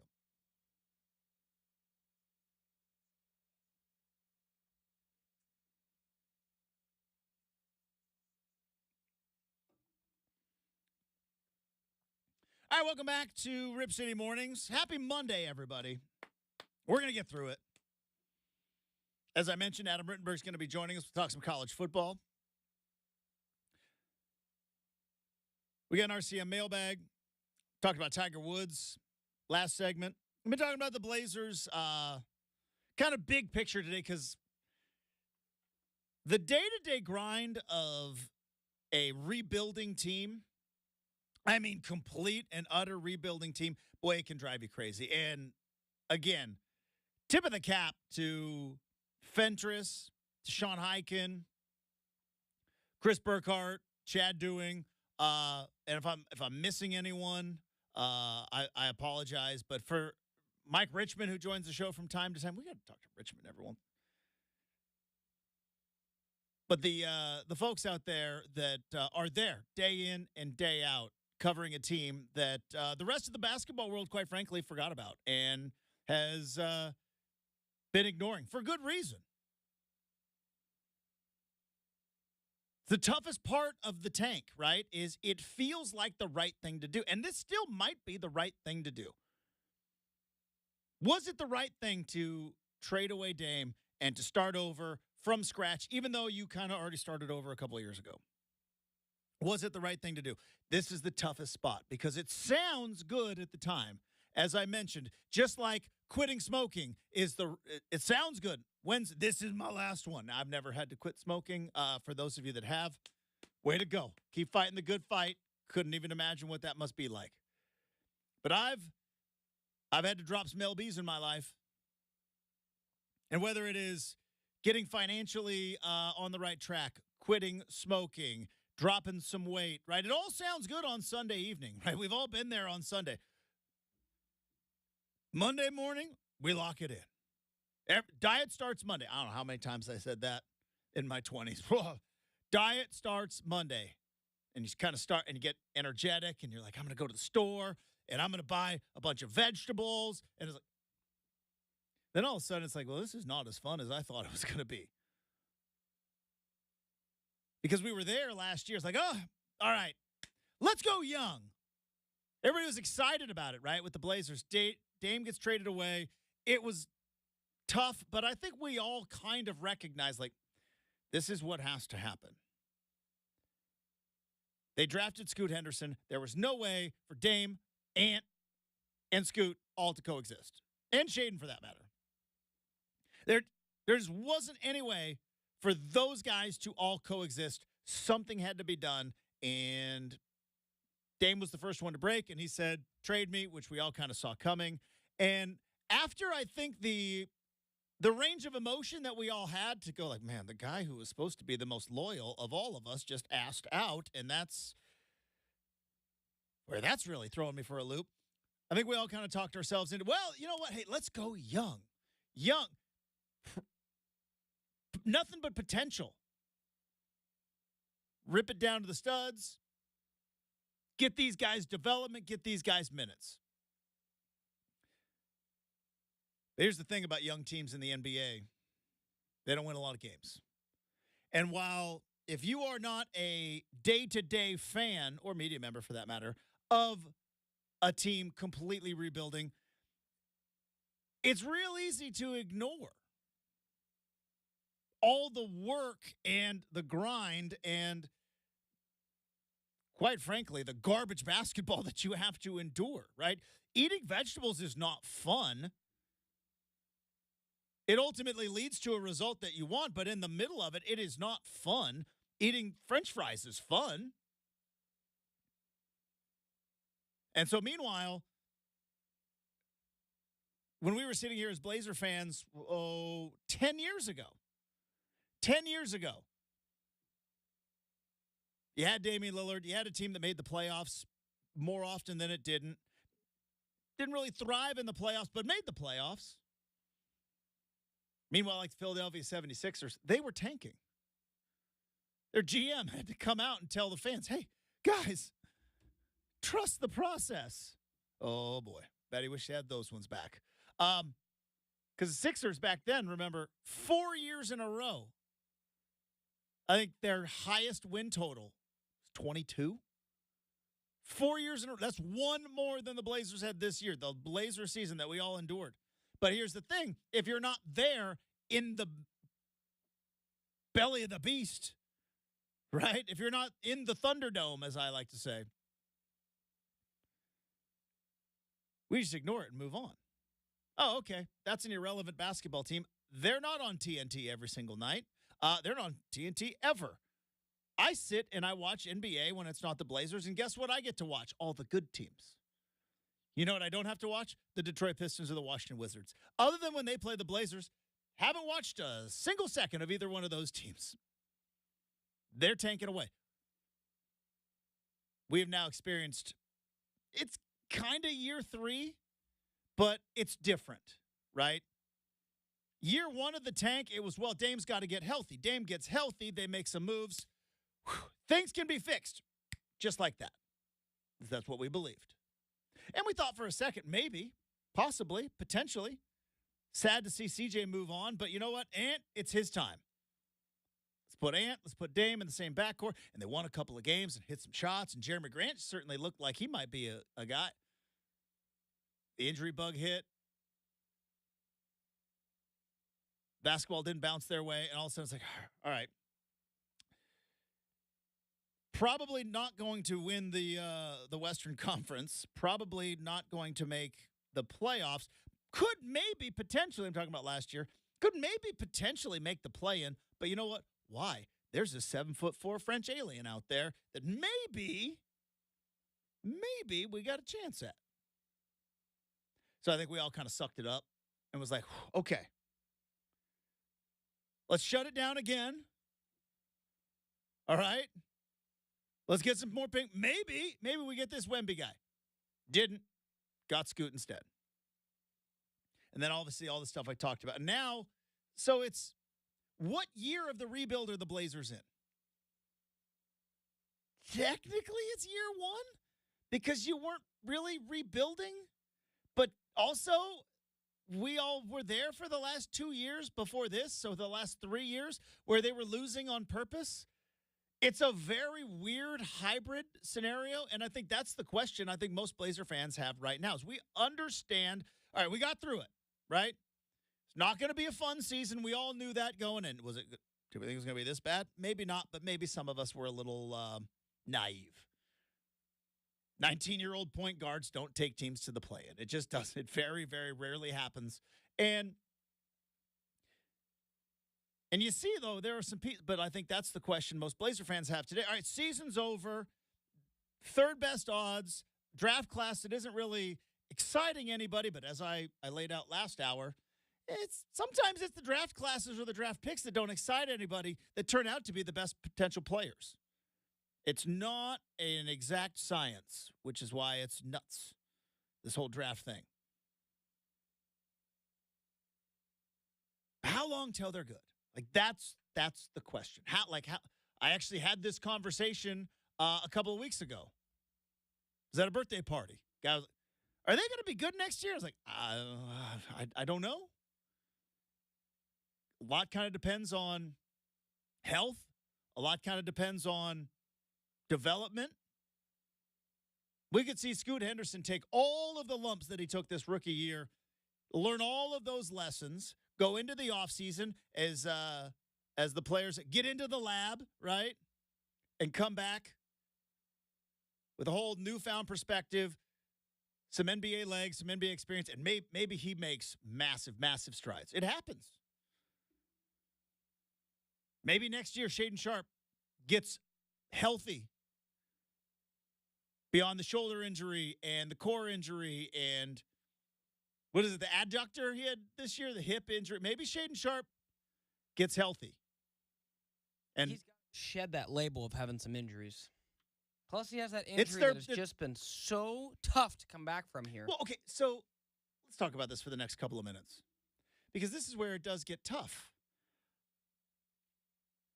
How much of it, is actual injuries? How much of it is, as I said, I was there on Friday, and it was fun. Took my wife out, had a date night, Blazers night out. But as soon as word came back that the Spurs beat the Nuggets, Jabari Walker is hurt, DeAndre Ayton's hurt, lower back, not going to play.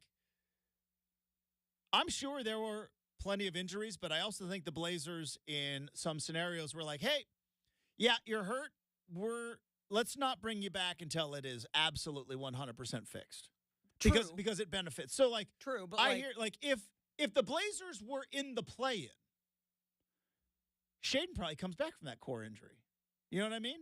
Because like I said, Sean Highkin a couple weeks or a month ago or so, he's like, they actually want to get them back out on the court. But or did it linger? The last thing you want to do, though, is in a season where nothing matters is to rush a guy back. Yeah, I'm like, we don't know, but are we sure that it wasn't the other way where they're like, oh, it's just not quite where he wanted to be? These are all good questions. Heard with GP2 for how many months or Dame for how many? That core injury, man, is tough. I know. These are all really good questions. You think back when Shaedon got drafted, right? 6 minutes into Summer League, tearing the shoulder, right? So yeah. He obviously played 80 but games. But Scoot got hurt yeah, I mean, it's one half into Summer League, I think. Something like that. No, for sure. It's just unfortunate when you get the bigger part of this is you wanted to see Scoot and Shaedon play a ton of minutes together this year. That didn't happen. I hear what you're saying about the injuries because it's starting to pile up, and we didn't see Robert Williams this year. I mean, there's so many things up in the air. But then that's where I think maybe there's some frustration and there's a lot of confusion. Like, where do they go from here? Is this the building blocks of a thing that could potentially be good? I don't know. Or I mentioned read Sean Highkin's column, which was very, very good. It said 2025 draft class is looking pretty good. Are we in tank number 4 on the way? They never want to give Chicago that pick, Justin. I'm just saying for their own, the only thing you can control is control yourself and just keep on keeping on. All right. We're going to talk some college football. Adam Rittenberg is going to join the show. We got a lot of stuff going on with spring football. Oregon State spring game coming up next weekend. Oregon's is in 2 weeks, but obviously a lot up in the air with regard to college football. Adam Rittenberg joins us next, 620 Rip City Radio.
All right, welcome back to Rip City Mornings. It is spring football time around the college football world. Oregon State's got a spring showcase coming up on Saturday.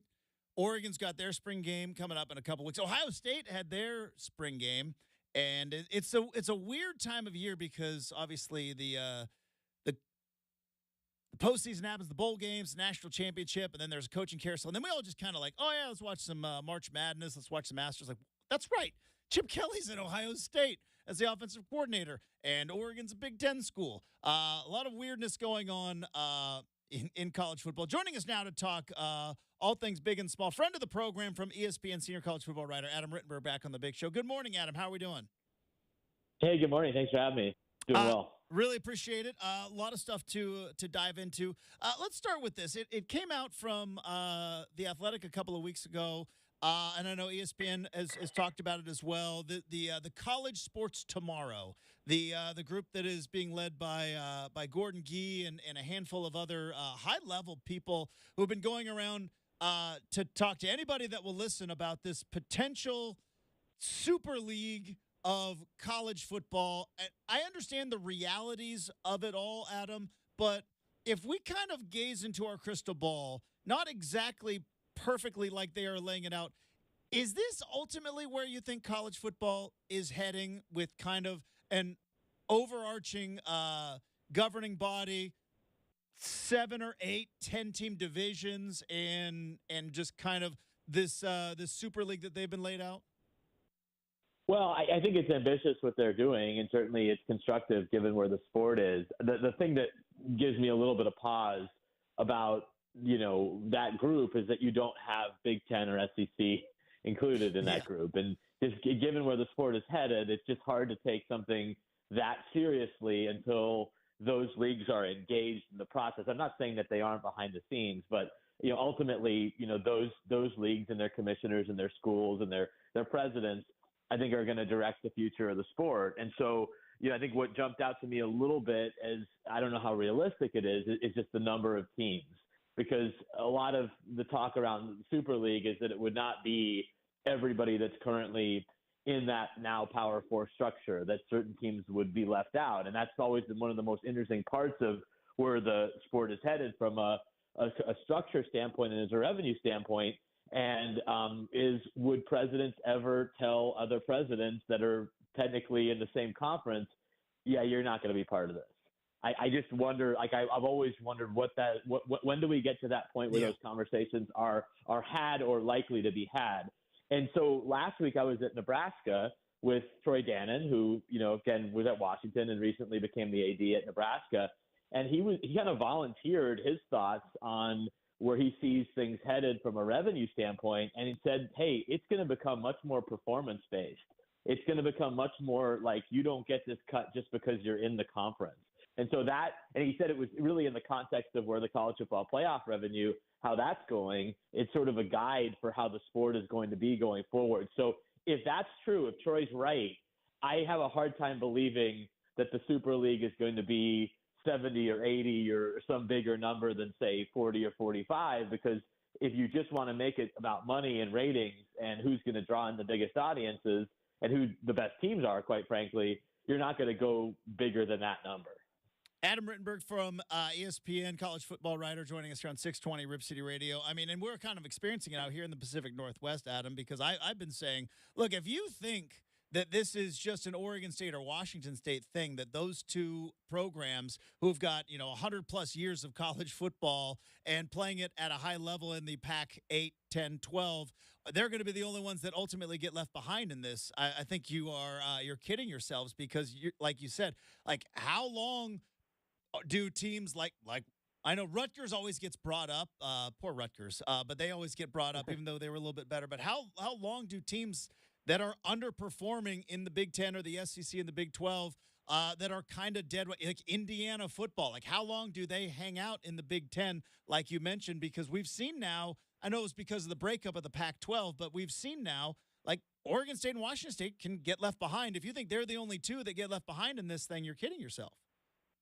Right, and I think what's going to be really interesting is maybe not so much Rutgers but Indiana. Indiana, I don't have it in front of me, has been in the Big Ten for a really, really, really long time. So historically, a historic member of the conference. And what it would take ultimately is for the existing Big Ten presidents to say, Indiana, you're not part of this anymore. You're not going to get this, transformative revenue that we're all going to get. So we are kicking you out of the club. I think it's a little easier to do when it's Rutgers because they're a newer member of the conference. It's certainly easier to do for schools that are outside the Big Ten and the SEC. And again, if you really are turning this over to television executives or to private equity, which is obviously been brought up a lot, they're going to have a lot less sentimentality towards these schools that have been part of these conferences for decades and decades. And we already saw a lot of that. We saw that in Oregon and Washington's decision to leave the Pac-12 and what that would mean for the Pac-12 going forward to join the Big Ten. So maybe that's just where we're at. And these conversations, while presented as hard, maybe aren't that hard to have with those schools because you have people that just don't have that same level of history and sentimentality, and they're looking at it through a different lens. So I think that's what's going to be really interesting because we can all name the schools in not every Big Ten SEC school. If you're just going to do it completely by on-field performance, brand, television ratings, you can come up with a list of criteria. They're not all going to make that list if it's going to get down to 35 or 40 or 45. There's going to be some schools left out and some schools brought in from the existing Big 12 and ACC that will be part of it, and a lot of schools that are part of those leagues that won't be part of it. Adam Rittenberg, senior college football writer for ESPN, joining us here on 620 Rip City Radio. On ESPN.com right now, you guys have the top 10 coaches in college football, which is a fascinating list because Nick Saban and Jim Harbaugh now out of college football. And I also think it's fascinating, Adam, because of the changes of college football and transfer portal, NIL, both things being linked, collectives having the power. Like, what do you think are going to be the characteristics of great college football coaches? Because we've seen it in the past where it was like, yeah, this guy is a closer, Nick Saban, right? You come into Nick Saban's office, you play at Alabama, the guys that could pound the pavement and just hit door to door. Now you've got Deion Sanders, who has obviously his own style of trying to recruit. We see what Dan Lanning's doing here in Eugene with the Nike influences. What do you think in an NIL era is going to be kind of the best characteristic of a head coach moving forward? Well, I think there's certainly a relentlessness component that maybe is just different than it used to be. You always heard about how much Bill Snyder would grind, and obviously Saban was a grinder. But I think in terms of the personnel space, it's taken on a life of its own because there's no control around it. Whether you have a problem with NIL or the portal or not, I think everyone can agree that the actual personnel space is just so wild and unregulated that it definitely takes a certain type of coaching personality to be able to have that level of success. So I think there's that component. I think it's knowing who you are as a program, from a culture overall standpoint, knowing who you are from a schematic standpoint, and being able to certainly make adjustments and be really smart. I think you have to be smart with your personnel decisions. You always had to, but I think figuring out what you want to be, whether you're a heavy portal program like Florida State or a more targeted one like Michigan has been in recent years, those decisions are so important because the rosters do change, year to year in this sport. So, but I do think Dan Lanning, for example, is a guy who has a lot of the characteristics from energy to youth to how he communicates to be a very, very successful coach on a national level for a while. He's now just got to get it done in some of the bigger games. But I think he's got those traits. Mike Norvell has those traits. Kalen DeBoer has some of those traits, and be fascinating to see how he does at Alabama. But I think just somebody who, again, accepts, at least for now, what the personnel space looks like and doesn't wring their hands, doesn't complain, and figures out what works best for my program, and also has the flexibility to realize that what works best in my program in 2024 likely will be different in 2025 and will then be different in 2026. Those types of adaptable coaches, I think we'll have the best chance to have success. You can follow him on Twitter at ESPN Rittenberg. You can read his stuff on ESPN, ESPN.com, and you can hear him on this show from time to time. I know you got a very busy day, Adam, and we're going to let you go. I really, really appreciate the time. Always love having you on the show. Have a terrific day. We'll talk to you again soon. You too. Thanks for having me on. There you go. Adam Rittenberg, senior college football writer for ESPN. And here's where it's interesting to me, what he's talking about. Here's the top 10 coaches. This is on ESPN.com right now. This was from a week and a half ago, but it's springtime. And I think it was voted on by college football reporters, ranked their top 10 coaches. Not a surprise at number one, Kirby Smart. Kirby Smart comes in at number one. He was 13-1 last year. So there were 10 writers who submitted their rankings. He got all first place votes. Kirby Smart, unanimous, according to them, number one. Kalen DeBoer comes in ranked number two. Then Kyle Whittingham comes in ranked at number 3. Dabo Swinney at 4. Mike Norvell 5. Dan Lanning 6. Steve Sarkisian 7. Lane Kiffin 8. Lance Leipold at Kansas 9. Ryan Day at Ohio State 10. Here's where I'm fascinated because I don't really have a beef with this list. It's a ranking. I know I'm an Oregon homer, but like Adam said, and like we all know, look, Dan Lanning's got everything except for that big win. He doesn't have the big win. He's 0 for 3 against Washington. He's got a Civil War loss a couple of years ago. He's got a Holiday Bowl win against North Carolina, and he's got kind of a win against Liberty, right? But Dan Lanning doesn't have the signature win. So I understand why he's sitting at 6. And Brenden, I'm curious your thoughts. In an era where, as you are experiencing right now, teams are just able to buy players. They're able to buy players. How long does Kyle Whittingham and Dabo Swinney stay in the top 5 in this list? And I think Kyle Whittingham is a tremendous coach. I have the utmost respect for Kyle Whittingham. Kyle's not going to start paying players and changing who he is. That's what I'm saying. So how long can you last? How long does that last at Utah? Does everything ultimately settle down? Can you find a loophole around it? Because if you're not going to be in the big boy game with the big boy money, how long does Kyle Whittingham stay in the top 5 of this list? I mean, it won't be by anything he does, but like you think about it, like Cam Rising gets NIL, right? The Utah was very famous. They got trucks. Yeah, right. The Dodge whole team Rams, pretty I much think. gets trucks and whatnot. So they're decent, and we've learned this. And shout out to their. I don't know if you saw this, Justin. Kind of a bit of a sidebar that the NHL team from Arizona is relocating to Salt Lake City. Yeah, because Salt Lake City is pouring money into their sports and entertainment district. Just, maybe a thought. Just a thought. Just a thought. Anyway. But yeah, I mean, like in Utah, like to that point, back to Kyle Whittingham. Don't they have there's a lot of money aren't the Utah Jazz games on like TV for free? Pretty much. All right, yeah. I mean, there's a lot of money in Good Utah. to know. A lot of money in Utah. Finish your point. But yeah, a lot of money in Utah. And I think that Whittingham will be as comfortable as he wants to be. But here's the other thing, Justin, is he's not, and I don't mean this meanly, he's not a spring chicken. Kyle Whittingham's 65. Yeah. What was Nick Saban? 70? Well, and that's why I wanted to ask Adam. I wonder, like moving forward. Nick Saban's 72. So I'd say maybe 5 to 10 years left for Kyle Whittingham. I don't know if in the college football world that we live in right now, I don't know if you can have the elder statesman kind of CEO type coach because you have to have so many hats, right? If you're Dan Lanning, you got to recruit high schools. You've got to pay attention. Tomorrow, the spring transfer portal opens. Some players got it a little sooner.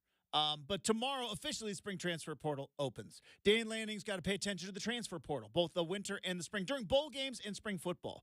Dan Lanning has to pay attention to his own team and who is unhappy, who is happy, who could get unhappy.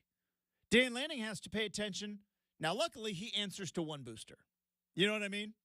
He answers to one booster and one collective. And from what I understand, the Division Street LLC, like, they run the money.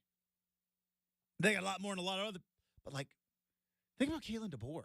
Like, Kalen DeBoer, you've got to recruit, do all the stuff that I just mentioned with Dan Lanning, but you also have to keep relationships with multiple boosters to understand, like, this money is allocated to this wide receiver. That money is allocated to that defensive lineman. This defensive lineman's going to want money. How do I get some, like, I don't know if you can do that as kind of an elder statesman, which is why I bring up Dabo Swinney. And I know he's not your cup of tea. Two-time national championship coach, though. I don't know how much longer Dabo makes it in a world where he adamantly fights against the whole NIL thing, which I think he talks out of both sides of his mouth. I have a hunch there are plenty of players at Clemson getting, like, he was saying, like, oh, we're not an NIL team. Meanwhile, DJU was in a Dr. Pepper commercial as his quarterback. Like, I think he talks out of both sides of his mouth.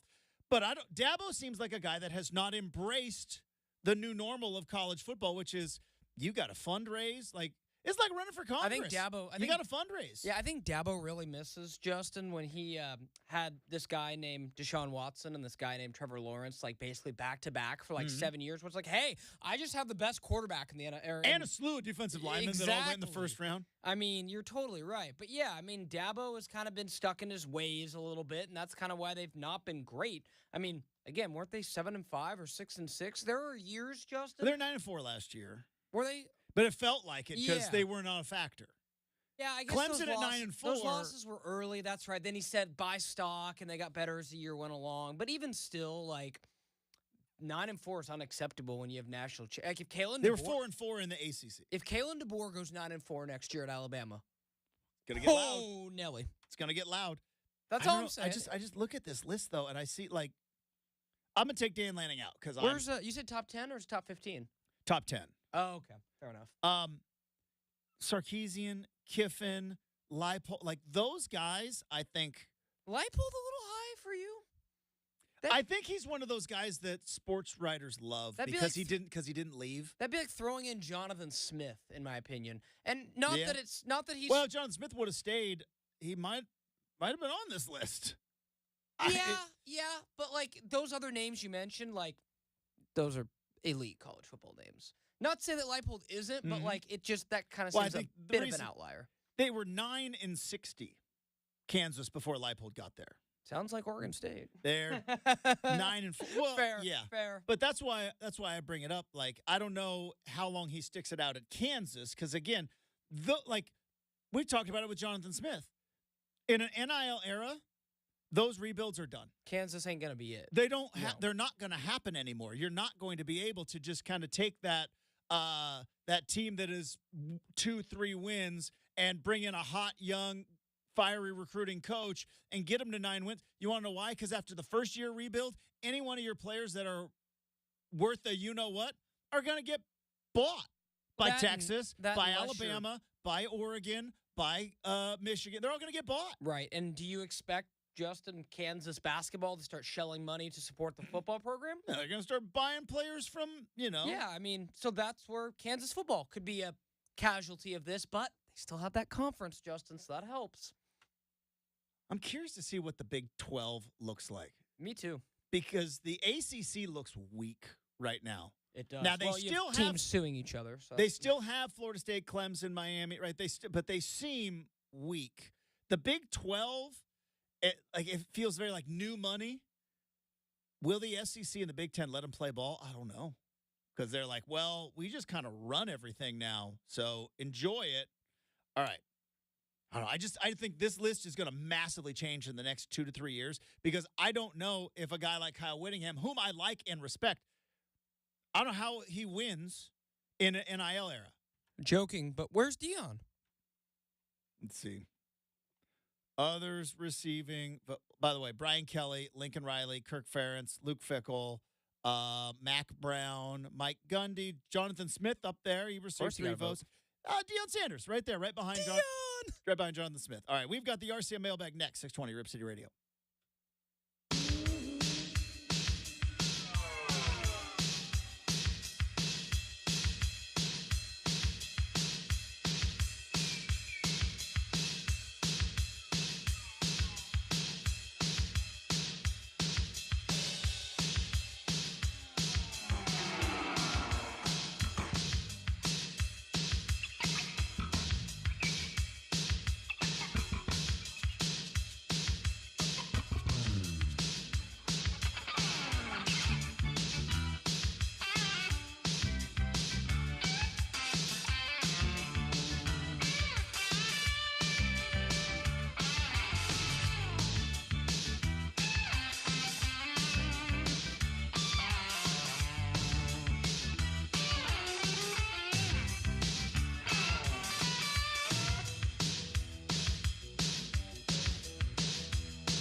All right.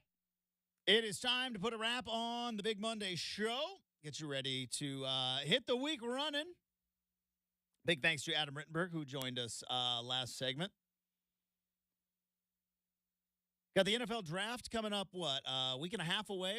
So we got some draft guests coming up later on in the week. Yeah, we can excited to talk. We can tease a little bit. We'll have Brenden Weissman on Thursday. Yeah, now he's coming on to talk about the draft, but you understand, and I hope the listening audience understands, when Brenden Weissman comes on the show, I ask one question about the draft, and then we nerd out on Oregon football. That's fair. From 12 years ago. Hey, remember this guy? Remember Jeff Mail? Remember that guy? Man, the mailman, dude. He delivered all right. People don't. Karl Malone, step aside. Remember Ed Jeff Dixon? Mail, remember Ed Dixon? That guy was a player. So, but yeah, him on Thursday, and then we'll catch up with Cam Meller and get some a little bit more deep dive into like the quarterbacks. It's gotten real quiet around the NFL draft lately, hasn't it? Do you think the NBA? I saw like J.J. McCarthy again keeps moving up. Am I missing the boat on this? I don't get it. Now again, I have on the record. Hand up. I would be a terrible, terrible GM. Basketball or football? Both. Okay. Do you think you do better Both. at one or the other? I think no. I could do an NBA. I think I could do NBA. NFL, I'd be okay, SOL. so what do you think is a better quality of a GM? Like, I know more college football, but my knowledge, I think, skews my judgment. Oh, totally. Because, again, I mentioned J.J. McCarthy, and I can't get out of my head the game against Penn State where he didn't throw a pass in the second half. And I'm like, how is that guy going to be a top 3 pick overall? He played a college football game where he didn't throw a pass. And, again, I know that off the top of my head. So maybe I know. But then there's basketball. Devon Pounce is going to join us tomorrow. Love Pounce. And he worked Rip City Remix all year long. And he keeps telling me about all the things, the good things and the benefits of the G. I watched some Remix games, mostly to support my friend. And I wanted to hear him on the call. And he sounds excellent. I don't watch any G League games. Like, I don't know any of these guys. Like, in this draft, other than I know Frenchie. I think there's just more nuances. So it's like that, so maybe like I don't like it's either I know too much or I know nothing. Yeah, I think there's more nuances in football, right? There's more positions, more players, more this, more that. We talk about Joe Cronin having 1 or 2 assistant GMs. You probably have 6 in the NFL. You know what I mean? I think you might have 6 just to find a quarterback. You're right. So like that part of it, like look at Joe Cronin, right? Salary cap guy and just patient, got his time to run a team. So you never know. I think if you had given me 20 years with the cat, Justin, be the, I know. But instead, I've got 20 years of hot takes on the radio of really bad draft. But hey, Justin, it's easy. Jennifer Gardner was a cap expert. Come on now. It's easy. We're going to do this? We're going to do this? It is the time of the year. Is it the time of the year where you bring up draft day and I get mad? I did watch it last week. Every time you bring it up because it is the most unbelievably bad popped up on Peacock, movie. and I said, you know what? I'm going to watch that. It's time of year, man. Still hits. Why do you like it so much? I don't know, but gosh, because you know it's hits. Bad, right? It is almost like like none of those conversations that they. And again, I know it's entertainment, and I want entertainment to be entertaining. I don't want it to be. I hate when we're like, oh, it's not realistic. It's like, yeah, it's entertainment. If it was realistic, it'd be a documentary. I like those too, but this is like, we really never watched any Bo Callahan film before. Like, I just traded up 4 spots. Guys, we got 4 hours till the draft. Load it up. Yeah, I mean, it still has its moments where I sit there and I go, okay, well, the owner was at the draft for pick 1, and he was back in Cleveland by pick 5. Think that's longer than how that long it takes to fly. And the head coach is just sitting there at the lunch or at the breakfast table with, like, the assistant GM. Yeah. Anyways. There's some moments. All right, let's get to the mailbag. I could go on and on about that movie. Justin got to deal with me for 2 more weeks.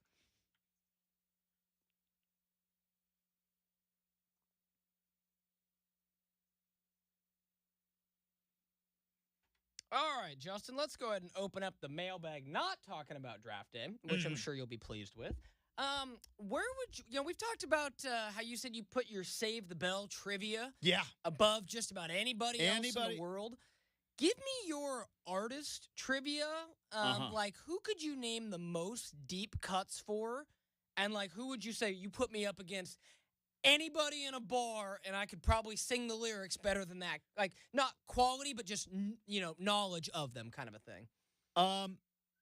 Probably Kenny Chesney would be. I've been to more of his concerts than anybody. I've listened to every album, including this new one, even the ones that weren't so good, all the way through, multiple times through. The Here and Now's most recent album? No, Home. Home, that's right. Home came out just a couple of weeks ago. It's all right. It's aight. It's like my Tiger Woods thing. It's like, dude, is Kenny Chesney going to put out the bangers from 2005 ever again? No, he's not. That's not his game. That's for Luke Combs, Eric Church, and Morgan Wallen to do. They put out the bangers now. He doesn't, and that's fine. But like every once in a while, you get a nice, pleasant song to listen to, and but yeah, I could go. I don't know if like super fan, like lyric for lyric, but like you throw on a deep track, chances are I know the chorus. Okay. I would know the chorus. Also, knowing the lyrics to songs popped up on my TikTok the other day. Somebody came in. There's I don't know if it's a YouTube show or if it's a podcast or something where it was like they had a contest of like, can you not only finish the lyrics, but stay on the melody of the song if the music cuts out in your ears? Because it's one thing to sing along to the track that's already going on. I can do that. But if the music cuts out, can you continue with the lyrics? And could you keep going? And there's only a few artists. I don't know if I could. Yeah, there's only a few artists, if maybe a few songs specifically. I'm curious, just the way that you said that. Were you young enough? I'll say it this way: were you young enough to have been a part? Because I remember that was a big deal. Like as silly as it sounds, just there was a big difference between "that's all right" and "that's aight." And you just said it kind of there. You're like, "That's aight." Like, were you in that moment, or did that kind of already go? That's the aight I give is more of a Nick Saban country version. Fair enough. Because I remember not slang. Again, I just remember that slang being really popular in like middle school. I grew up in the country, right? And it's like embrace it, man. Absolutely. Old and aight, and how you doing? Aight, not aight like you would like slang. Sure. No, it's not a southern accent, but it is a country drawl that almost every one of my friends' dads had. Hey, how's old Justin doing? All right. Okay. That. That's where I think it comes from. Okay, and we got about a minute left, so I'm curious, of all those words, what's your favorite to say? Crick. Is it crick? Crick is the best. Crick. It is the best. I say crick. I say woof as a joke. You do say that sometimes. Because I went to Western Oregon. Shout out to the woofs. That's solid. But like crick is the best. Yeah, I think it has to be. I think it has to be. It makes no sense. No, as really to like doesn't. Why anyone would ever pronounce it that way ever. But it's like, old Andy's up at the crick. I'm like, where are you from? Oh, born and raised in Winston. Got it. That you've been calling it a crick your entire life. All right, that's going to do it for the big show. Thanks to Adam Rittenberg. Thanks to super producer Brenden. And thanks to all of you for taking just a little bit of time out of your Monday or a lot of your time to hang out with us. We are back tomorrow morning here at 620 Rip City Radio.